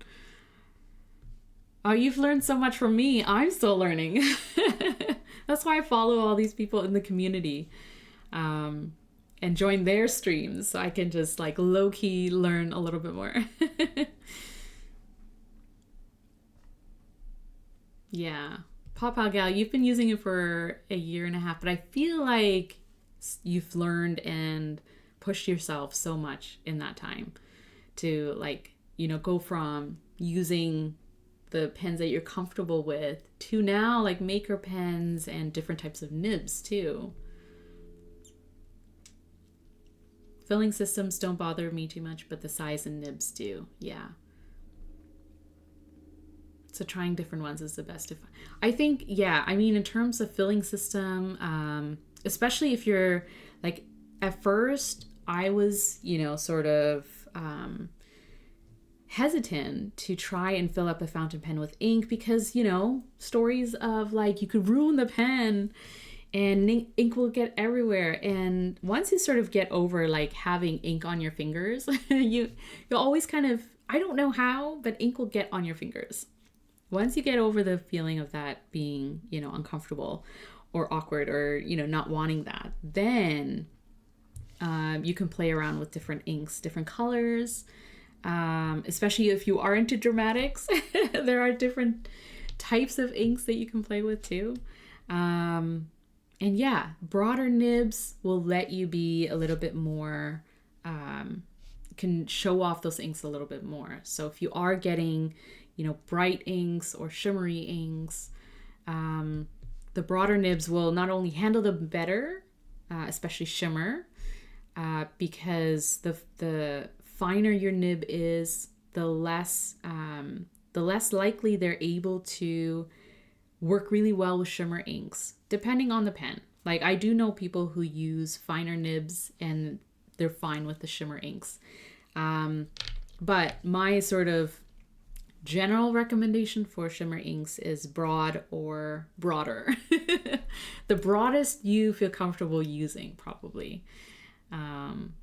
Because not all shimmer ink brands will use the same size particles or formulate their shimmer inks the same way. And so, if you're comparing certain brands based on their shimmer inks, you'll find they behave differently in some pens. But once you find your magical combination of pen, nib, and ink, then your only thing is to play with paper. And that can be a whole other fun area, right? Yeah, fountain pen Muse too is just a fountain of great knowledge.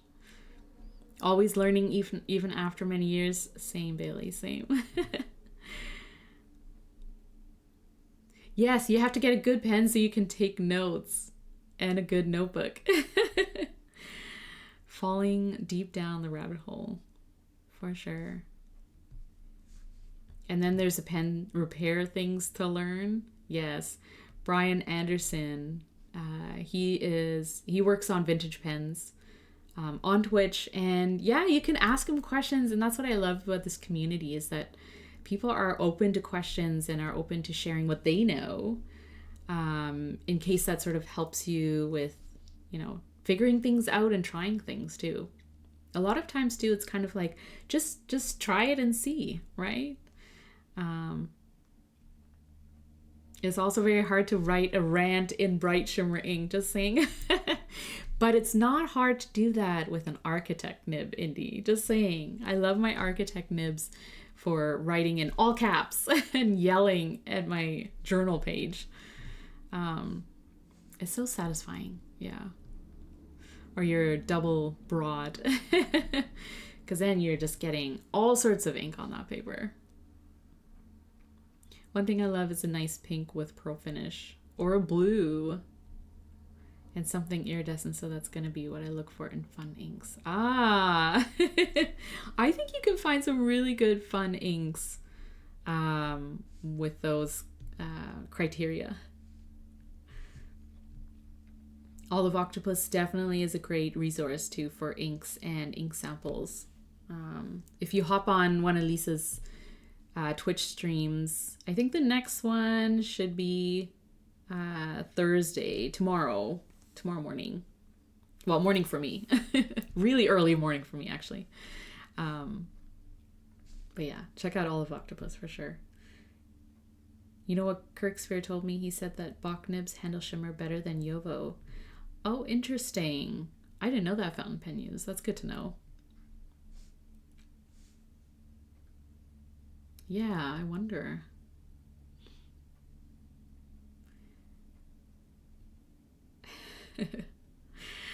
Very juvenile, I know. Sometimes we can be.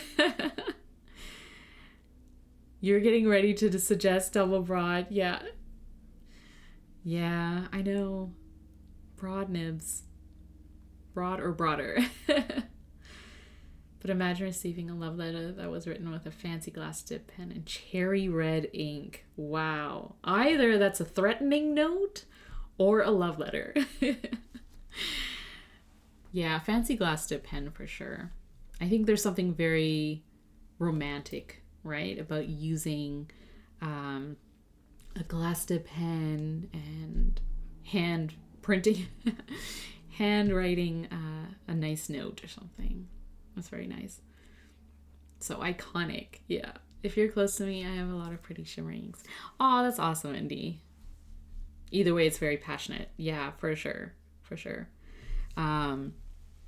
After you get into the glass dip pens, you can also get, like, if you are into dip pens, or if you want to play with inks, if you get a new bottle of ink and you just kind of want to play with it without having to ink a fountain pen, there are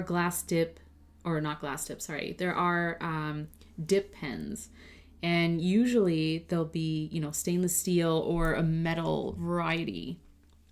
And so I showed my Kakimori nib, which is just a nib. So this one is a stainless steel nib. And all you need is a holder to put it in.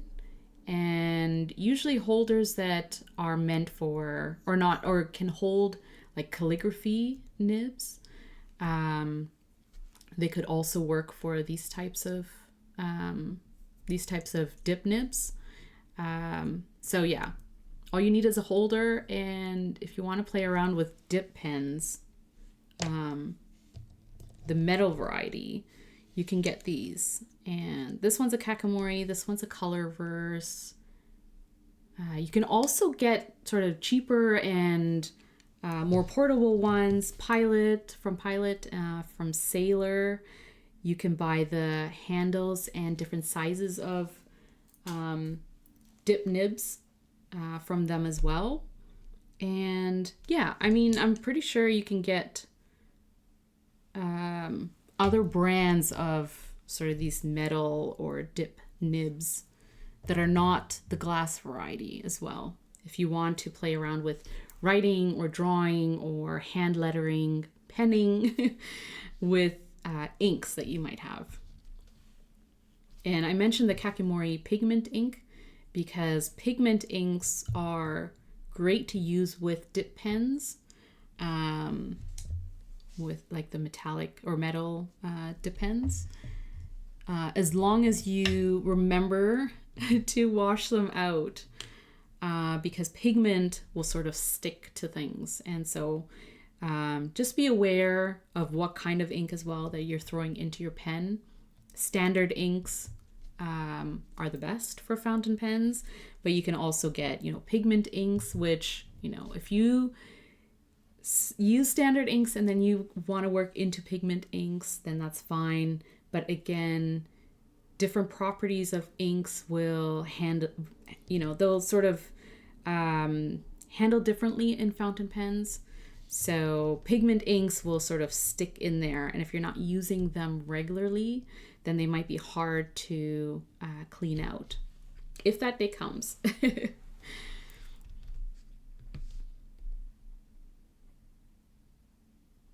I use shimmer ink in my fine TWSBI, but it handles shimmer better than some mediums I have. Yeah, in general, I have found TWSBIs are pretty good at handling shimmer inks. So, and I think I've actually used it in a medium before. This one's a fine, I think. But I've used them in a medium and also stub. A stub TWSBI is such a great pen and nib combination for me.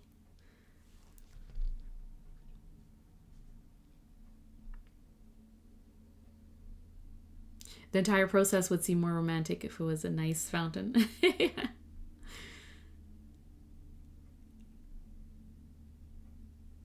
He said he was because of the feed. Okay, so the Bach versus Yovo feed. That makes sense. So more Benu. You're gonna have to watch this VOD back. Yeah, and re-chat again. I know, it's hard. It will be a VOD. And then it's also on my YouTube, because Twitch deletes VODs after 7 days, unless I create a highlight, which I try to do.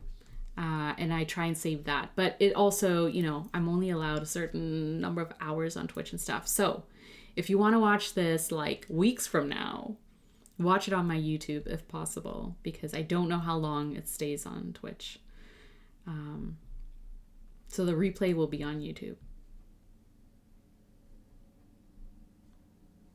Yeah, try and find a local group or a local shop, that like a pen shop or stationery shop that is open to, you going in and trying fountain pens, asking questions, right? Because they're so knowledgeable. There's like little tips and techniques too that come with using fountain pens and specialized tools like dip pens and other things. There's so many dirty sounding words in fountain pens. Let's not get that started. Yeah. Oh, you have a whole series of them? Oh no. That's awesome, Indy. I'm glad that you're super into like the local scene. I wish I lived closer. Hey, Spicy. You have a pen to clean.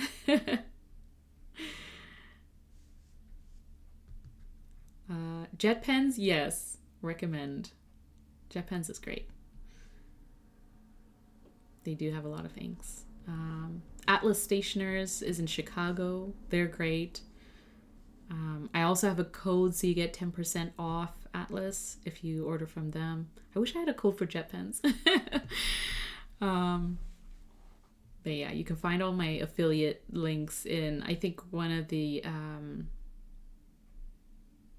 little blurbs that came up just about me and my links. I was trying this out on Twitch, having these blurbs come up, because I often forget, like, as people sort of join my stream, to introduce myself and like, what am I doing and what am I into? So yeah, I have a link there, has all my affiliate links and codes and things like that. So it's helpful when you're like starting out and you just want to sort of catch up, right? Like you sort of want to get into it, but also have different tools and things that you're trying out and using. And I feel like you kind of have to try out a variety to find something that works for you. And it's helpful if, you know, there's people that you can turn to near you, or shows that you can get to, or shops that you can walk into, to try out different sizes of nibs and different inks and different pen shapes and things like that. But it also helps if you're going to purchase things. It helps to have a code and get a little bit of a discount. For shimmers, in my opinion, best is the VAC 700 are, not because it's the best, but, and Spicy, you love shimmer inks, right? The VAC can be disassembled, yeah. I think general recommendation is find a nib that will, like a nib and nib feed system that will allow the shimmer particles to flow through smoothly. And then if you can disassemble the pen, that's always super, super helpful. Because if you don't use the pen for a while and it dries, and you know, you have those shimmer particles just kind of stuck in there. You know, we all know glitter will stay forever. It's so hard to get glitter out of anything. So if you can get, if you can use it in a pen that's easy to take apart, it's a good point. It's a good point, Spicy.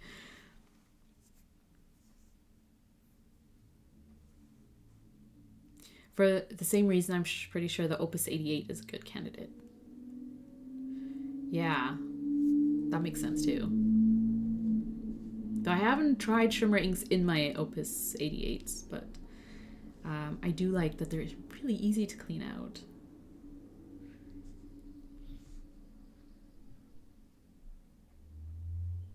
Yeah, the headache of cleaning shimmers, the headache of like trying to get all those particles out, especially if you're not inking it up with the same ink.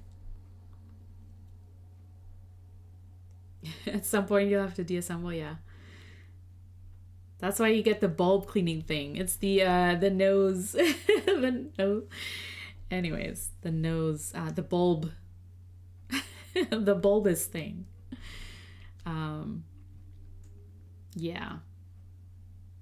Cleaning and maintenance. That's like, some people find it fun. Some people find it, you know, relaxing to kind of like to clean all their pens, to ink all their pens.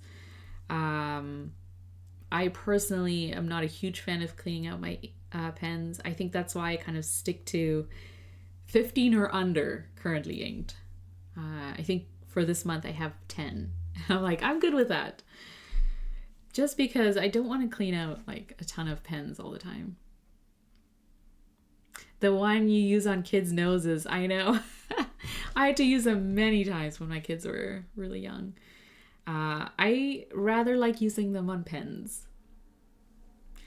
My Pilot 912 so has some shimmers from 2 months ago. Oh no. And then you put a standard ink in, and then all of a sudden your standard ink still has some shimmer to it. That's so weird. You're back, Bauhaus. It's funny, you kind of train your fingers while using the bulb things. Yes, yes. They're very, they're like a squeeze, they're like a squeeze toy thing. That's okay. You're going to watch the VOD. You're going to get the combo. Basically, Spicy Miso talking about shimmer inks in a VAC pen. You're not a fan of cleaning pens? I hear you. I hear you. Yeah, it just seems so not relaxing. The opposite of relaxing for me. And I know some people who actually enjoy cleaning out their pens, and kudos to you. But I can't. It's like, and I have like multiple cups of water and like a whole setup, you know. I also have, speaking of cleaning materials. So I got these blunt tip syringe, or, you know, these, you know what these are.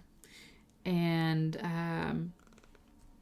this setup I got from Shown Design, or Ian, at I think the SF Pen show last year. And there's just like, I think I got a set of 4 or 5, and he's like produced or cut these tips to fit exactly into different types of fountain pens. And so like this one is a Yovo. So if you have a Yovo nib and feed, this will fit exactly into the fountain pen so that you can suck up the ink. Or when you're cleaning it, right, you're sucking water through the nib, and it will pull up like any sort of like ink that's stuck in the nib and the feed. And then you can sort of squirt this out. And then, so anyways, I got like a whole set of these, and there's like one for Sailor, one for Platinum, one for Pilot, and then this one, and I think he had like a few others. I just found this like so genius. It's so smart to like cut or, you know, sort of customize these plastic tips to different types of fountain pens. And then, you know, this is just like get the water and get the ink out. So this is how much I don't like cleaning fountain pens. I will pay to get something that's like customized and, you know, personalized to fountain pen systems, that I don't have to spend too much time with the bulb. My husband, have him suffer for your sake. Oh, spicy. Yeah, right. First of all, I don't trust my husband to clean my fountain pens the way I do. For me, cleaning is not fun. Yeah.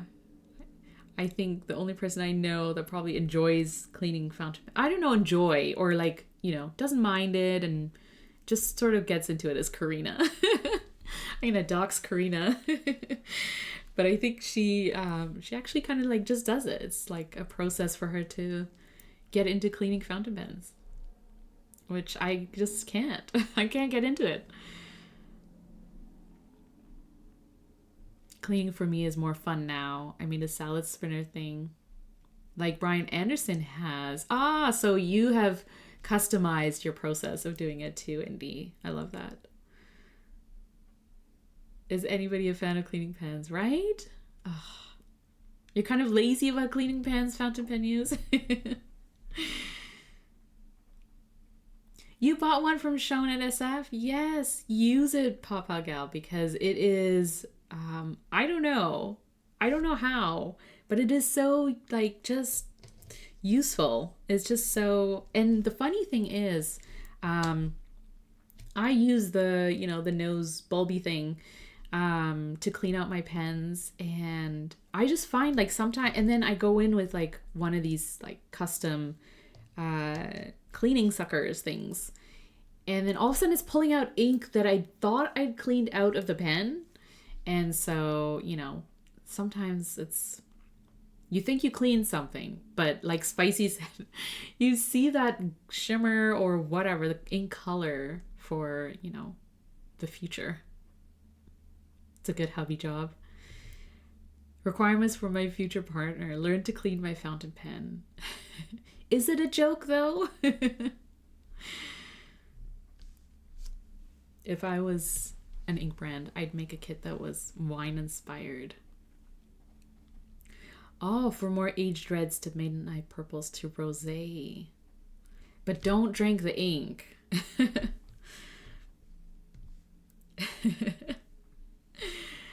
I know, a requirement to clean fountain pens.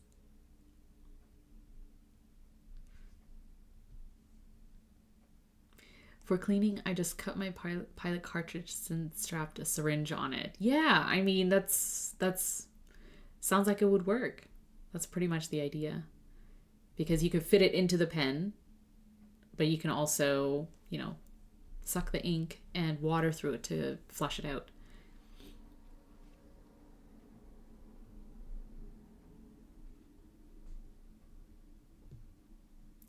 You use 100% cartridges. It cuts down cleaning by 50%. Yeah. Do you refill your cartridges? Or do you just like go through cartridges? No, this is safe between us and anyone who's watching the replay on YouTube or the VOD on Twitch. Yes, syringe. Yeah, yeah. Oh, so fun. So fun. Well, if you have any other questions, let us know, because, you know, it's like asking, it's always fun asking people who are really into things like fountain pens or stationery, and asking questions, because we could just keep going. You know, it's like a nonstop sort of, we could just keep talking about it.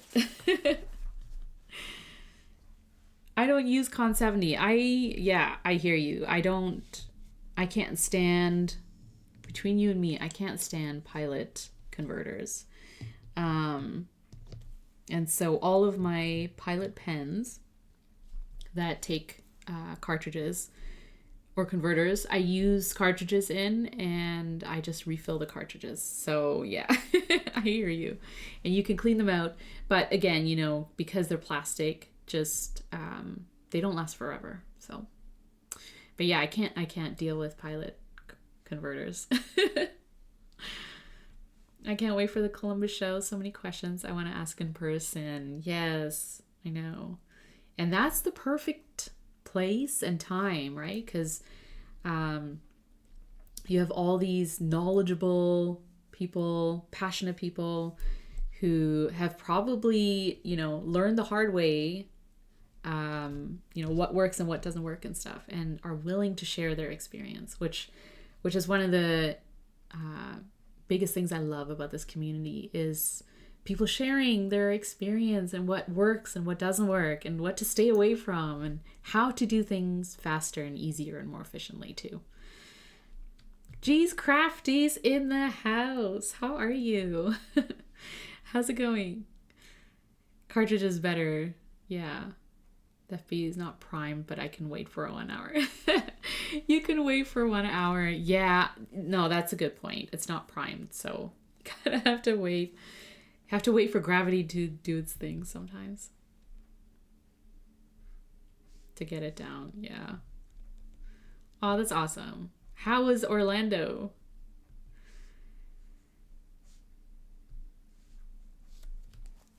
What else? What else? What else can we talk about and share?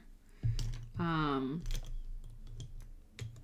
and the other thing too, Bauhaus, I just thought of in terms of samples, like, you know, you can find people in the community that maybe live close to you or are able to and willing to share some of their inks with you. But also some stationery shops will sell samples of inks.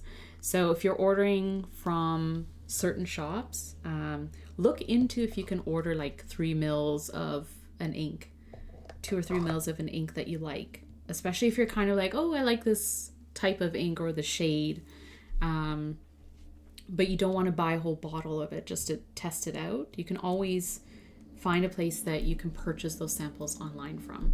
So that might be another way of sort of dipping your toes into ink without, like, you know, spending a lot of money on bottles. Yes, just dip the nib. That could also work. Loads of fun, great classes, fun friends, too much shopping, of course, and whirlwind, I'm sure. Whirlwind of all the things to look at a show, and also spend time with friends. It's always so fun. I miss fountain pen or I miss pen shows already.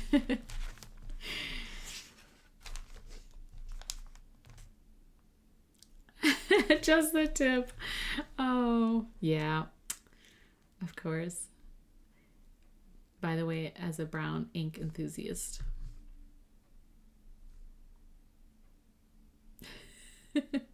It's not the end of the world. Yeah. Getacha Golden Wheat. Golden Wheat?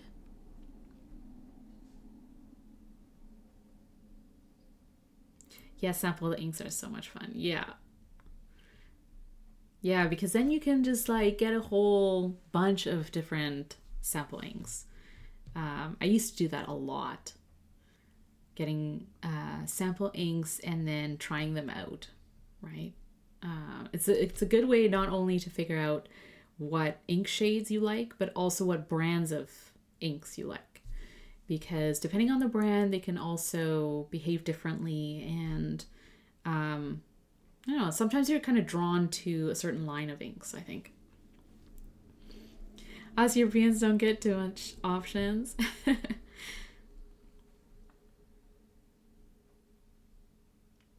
On Wonder Pens right now, my jaw to the floor. These are so beautiful. Yeah, I know.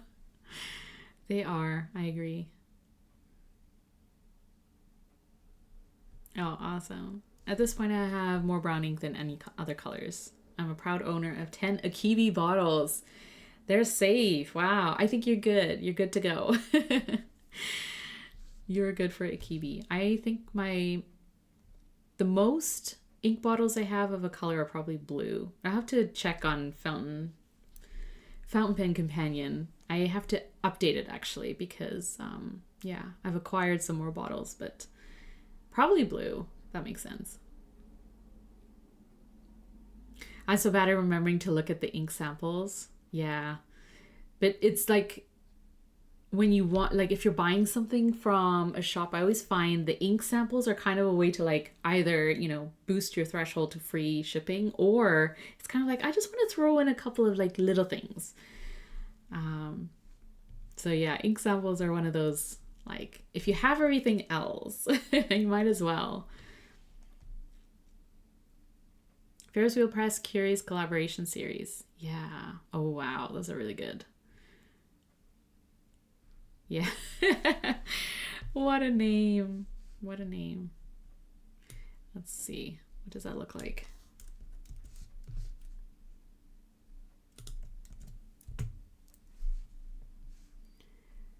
Ooh, yes.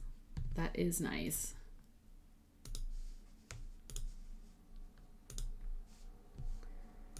Very cool. And that shimmer. It's very nice.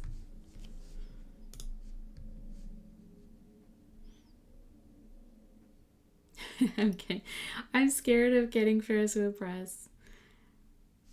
I don't find anything wrong with Ferris Wheel Press inks, except for the except for the bottle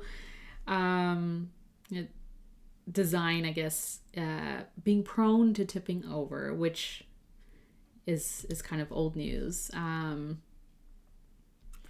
But other than that, I haven't had an issue with Ferris Wheel Press inks. I don't think. I have a lot of them. Because I was in their Jubilee Ambassador program. I don't really do much anymore for them, but I used to, and so I have like a big collection of them. But yeah, I will say the design of their ink bottles, not a huge fan of that, but when a brand sort of starts down the line of this is their aesthetic and this is what it looks like, it's one of those things. You either deal with it and use it because the inks are something that you're really drawn to, or you're kind of like, no, don't do it.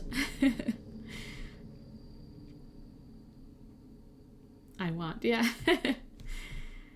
Dominant Industry, Fountain Pen Pearl, Daydream. Yes, I have that one.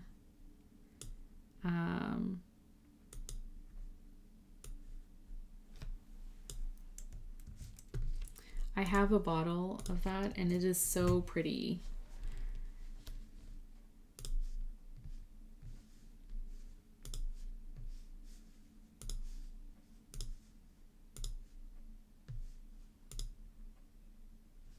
Yeah, it is really nice. It is it is daydream worthy. It's really, really pretty. You have some, not bad, but I would rather buy other brands. Yeah, I like having a variety, right? To be fair, I do like having a variety. And probably over the past 6 months or so, I've been really trying to get into smaller ink brands, and ink brands too that are a little bit harder to get a hold of. So if I can find them at a pen show, or if I can order them from somewhere. So I've gotten into Nagasawa Kobe and Bungu Box, and at the SF Pen Show that just passed, I got a couple of bottles of inks from Hachimonjia. And so more, Japanese, more overseas ink brands that are not that easy to order here in Canada, but Kobe are hard to get in Europe. Yeah, I find that some ink brands too, like Kobe used to be really hard to find or to be able to access here. And as more people get into them and are, there's more of a demand for them, I think you'll start to find those ink brands start to pop up a little bit more in maybe not local shops, but shops that you can order from. And then also I find them more readily accessible at like pen shows and events, because these vendors are now wanting to, come over, depending on where they are, to showcase their inks and then also have them available for people to get. Like I had a couple of Bungu Box inks on my wish list for like forever. And because I love the ink bottle shape, it's like a lady slipper kind of thing. Like it's very nice. Let me see if I have one I can show you.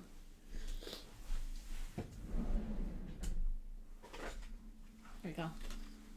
So this is Bungu Box. They're from Japan. And I got 2 bottles from them last year at the SF Pen Show. I love the design of their bottles. It's just so pretty. And they stand really well. And also if you have more than one, you can sort of make a pie out of them. Like they're really nice to display. And the inks are really, really pretty too. So trying to branch out a little bit more in terms of the brands that I'm using too.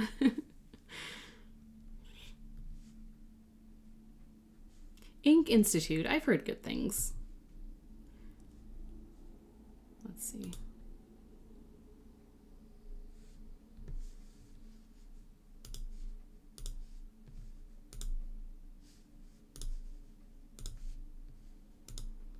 Ooh. A purpley blue. That's really nice. Shadow Snow. Premium Sheen Shadow Snow. Wow, that's pretty cool.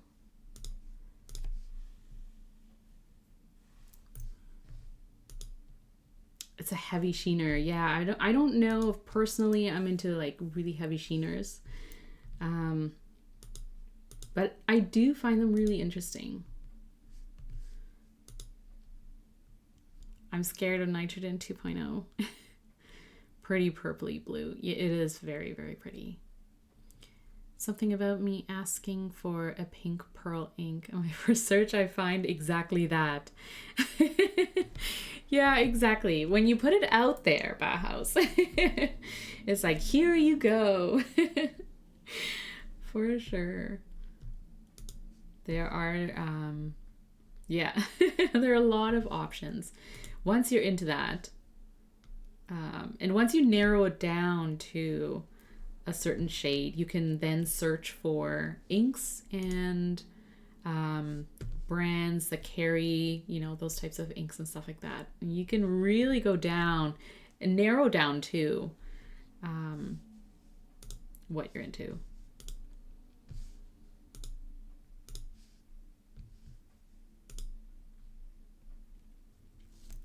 I want to create a pen club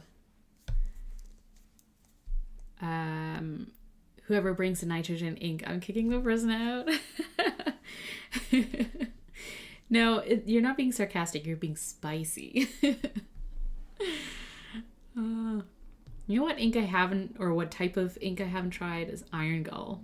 Because it scares me. I just don't know. I don't know if I'm ready for it. I've just heard that it's like, you gotta be careful.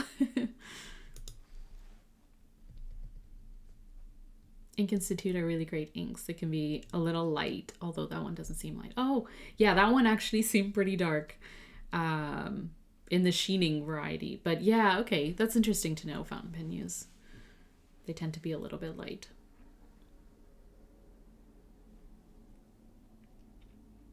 Now I'm just window shopping.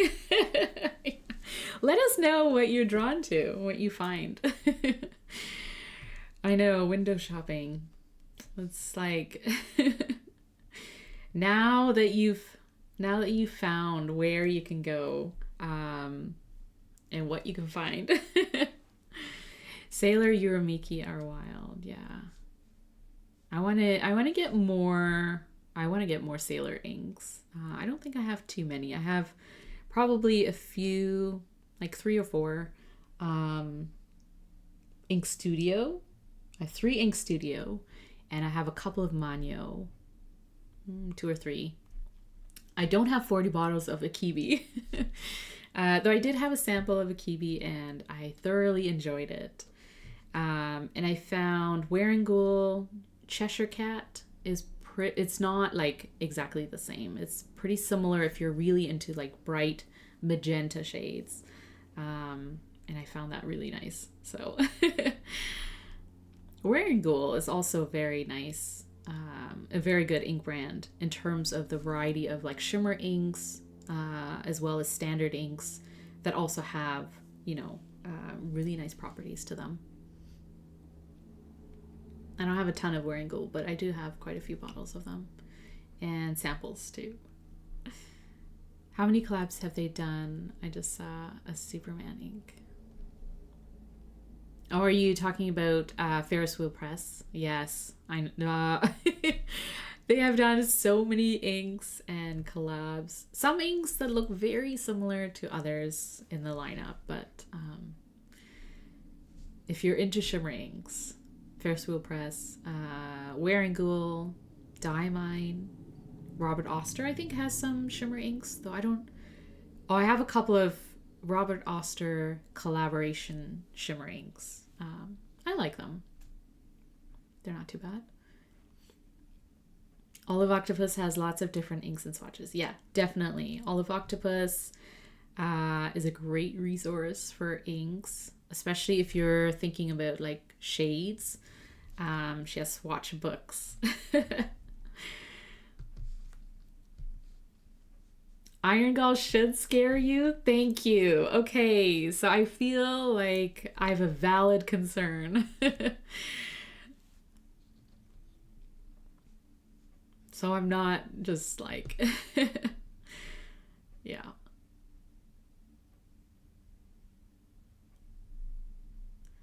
I'm never ever putting risky ink on my palette. 912. Oh, this pen is your baby. Yeah. Just found a Wearingeul. Yeah, Queen of Hearts. Yes, I have Queen of Hearts. It is. I have the Alice line just because I got like 3 or 4 of them, and then I had to have them all. So there's how many? 5 maybe. They're really nice. My best experience have been with Jeroboam. Yeah. Their shimmers are great. Oh, I don't think I've tried an Arbonne shimmer ink. I have like a few of their standard inks, and they're just like good standard inks. They don't misbehave in my pens.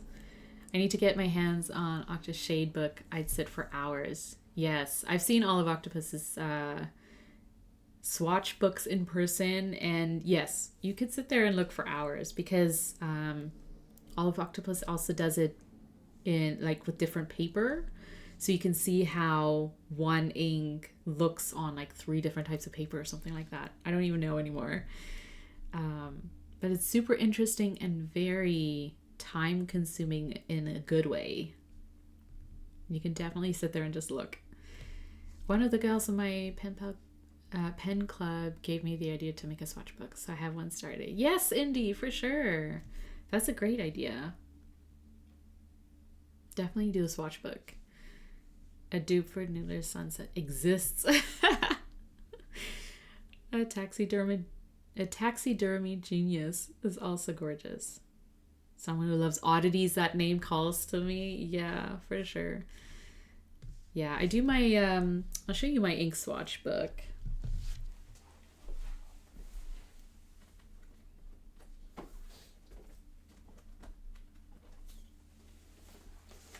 So I have two that I use just because. My main ink swatch book is this one. They're both Nebula Note because I like the paper and the way that it handles fountain pen inks. And I got two of these notebooks, and so I decided to use them for swatching. But these are basically all of my inks that I've, including ink samples. So in the back, these are the ink samples that I started with years ago. And then I decided to kind of redo those ink swatches with bottles of ink that I have, but also samples that I get gifted or acquire or whatever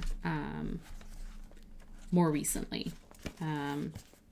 Yeah, so I try and do them by color, family, or similar shades. It's hard to do when you can't move paper around, so I like the idea of doing it in a ring binder or like a ring fashion where you can sort of move those cards or papers around. And then this book is just swatches of ink bottles that I own. So for me, it's easy to sort of flip through this if I'm thinking about a certain brand or a color, and I want to kind of pick out a bottle from, my collection by brand. So this is kind of like, these are the ink bottles that I own. And then this one is just like all the ink I've come across, if it's samples or bottles. So it's kind of nice to flip through, even if it's like, I don't reference them often. It's not like, every once in a while I will kind of think like, oh, I feel like inking up the pen with, this kind of color. Maybe it's fall and I'm trying to get into, an autumn kind of palette. So I will sort of flip through in that way, but I don't need it to be super customizable or anything like that. So works for me.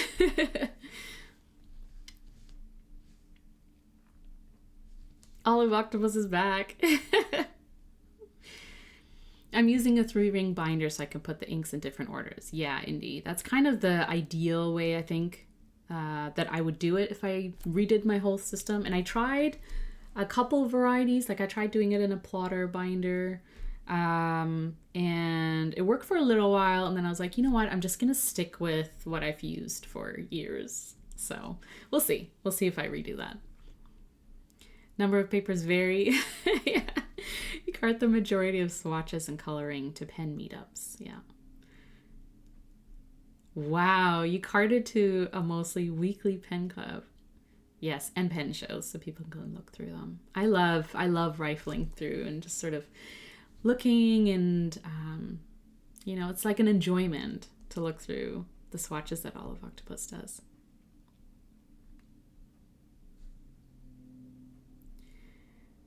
Wearing Google, human issue. A dramatic, let me see, a dramatic ink.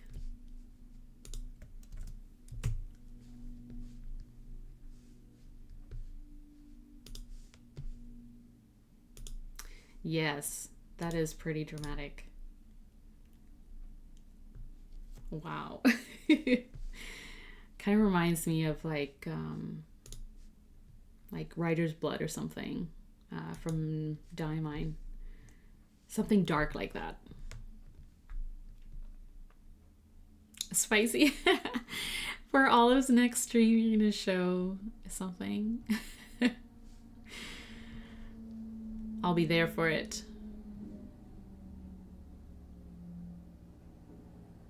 I'm using an A5 size binder. Yeah. I feel like that's a good size, and also, but also if you need it to be portable, that's something to think about too. As like, can you sort of, like, do you need to? Like, do you need to carry it around or take it to meetups or things like that too? I don't know, but I feel like that's a good size. And a binder is kind of probably the ideal way of doing it. Because then you can also stick like different papers and things like that too. Hole punch them.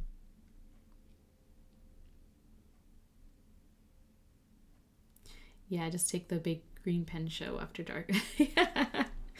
The big bag, yes, of goodies. I know. You have a kit. I love it. I look like you have like a to-go kit. A bag and all the things that you would need. You try to find inspo and everything for everything. Some of the stories that are coming to me through these things, right? Yeah. It's the swatch, and then you write what pens you have inked with it too, so you know. Yes! Yeah, that's a good way of doing it. Especially if you're using like, or I guess with any pen, right? Like a dip pen or your fountain pen too. Oh, your Brad meal came in spicy. So you have the picture now, do you? And where are you going to put it? Are you going to frame it? Congratulations. I'd be such an insufferable writer with all of these inks. I feel like some of us are. A little bit. My post office always have an excuse to charge me money. You had to pay, you see, the things you have to pay to get a picture of Brad. Worth it, but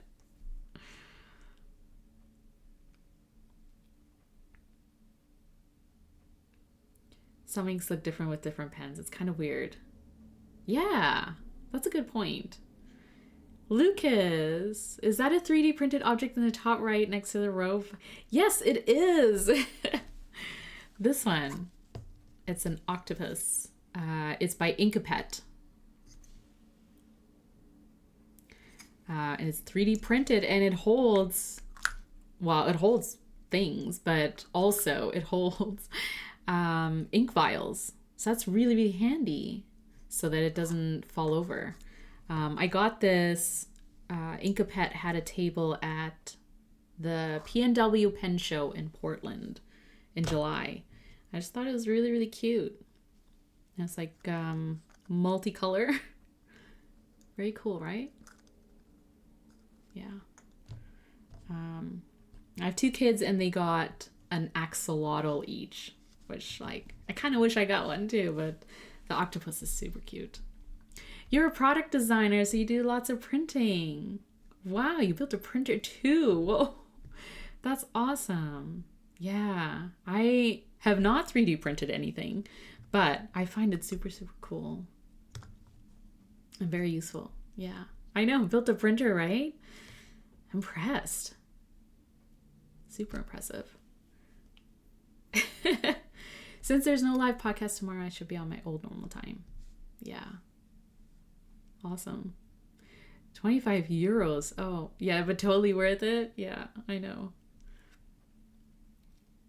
It is so fun, expensive. Yeah, but fun.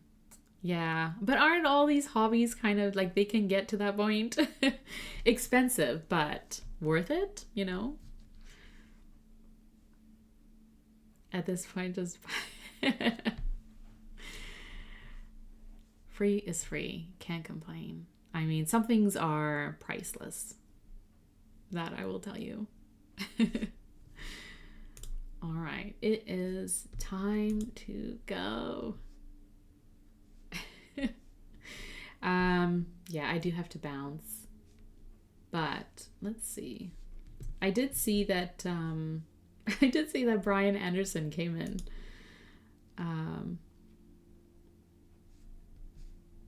Maybe. Or was it a fake Brian Anderson notification?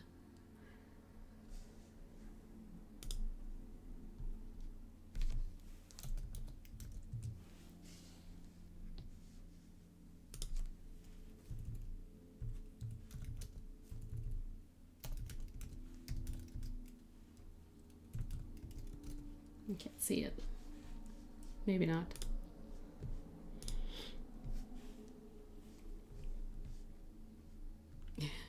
You waited 3 to 4 months for this photo? Oh, wow. That's incredible. Well, I'm glad you finally got it. Yeah, always a good time. I know. Especially needed to get back to pens and inks this week. I know.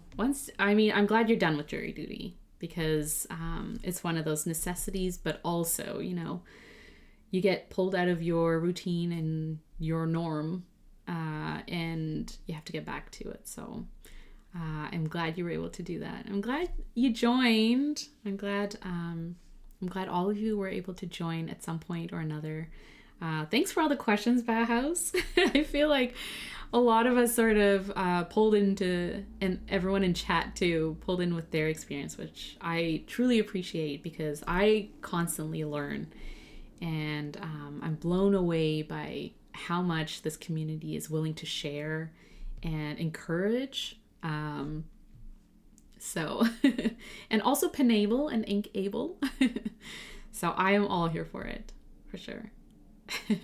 It'll take weeks to look at all the inks. Try to sleep at least a little. Yeah, I know. You had a blast. Oh, I'm so glad. Yeah, take your time with the inks. There is so much to look at, and you need to process, and then sort of think about, what you want to sort of try. It's good that you could have people near you that are willing to help, and also help you try things out as well. Oh, gee, I'm so glad you had a blast. I'm glad you were here. Yeah, welcome to the rabbit hole, right? One of us. All of us sort of started at some point or another. And we're still on, our path of this rabbit hole.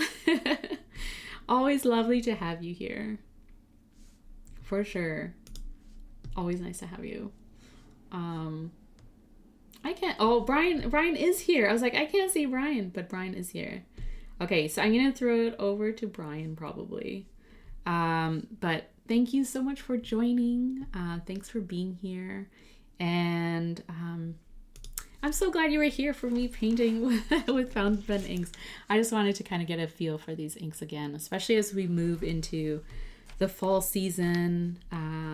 And just chat about, different inks that we're using, and hopefully this inspired you to grab some inks and have some fun with them, even if you sort of just play around a little bit and ink up some pens, or indie inks up, the 41st and 42nd pen. But yeah, I hope you had fun, and I hope you learned a few things too. All of us sharing the things that we're into. So next week, I mentioned that I'm traveling for a week, so I'll be in Toronto for a little bit, visiting family and such, and I'll be back the week after. So I may be able to stream on Monday, but if not, then I'll see you the following week at some point. On Instagram, I usually post a story just as a reminder of when I can stream. So if you follow me, or if you're on Instagram, feel free to follow me from Corolla. Otherwise, if you're following me on Twitch, you'll get the notifications. So thank you. I will travel safe, and I'll have lots of fun. Hopefully I'll get to visit Wonder Pens. I'll have some time, and I'll visit Wonder Pens and see what's up with their inks. And pick up a few more things. So let's see if I can set up this raid to Brian Anderson's stream. And we'll try and go over there. Okay, thank you so much for being here. I'll see you next time. Okay, Appreciate you. Go play with your inks and go play with your stationery. Bye.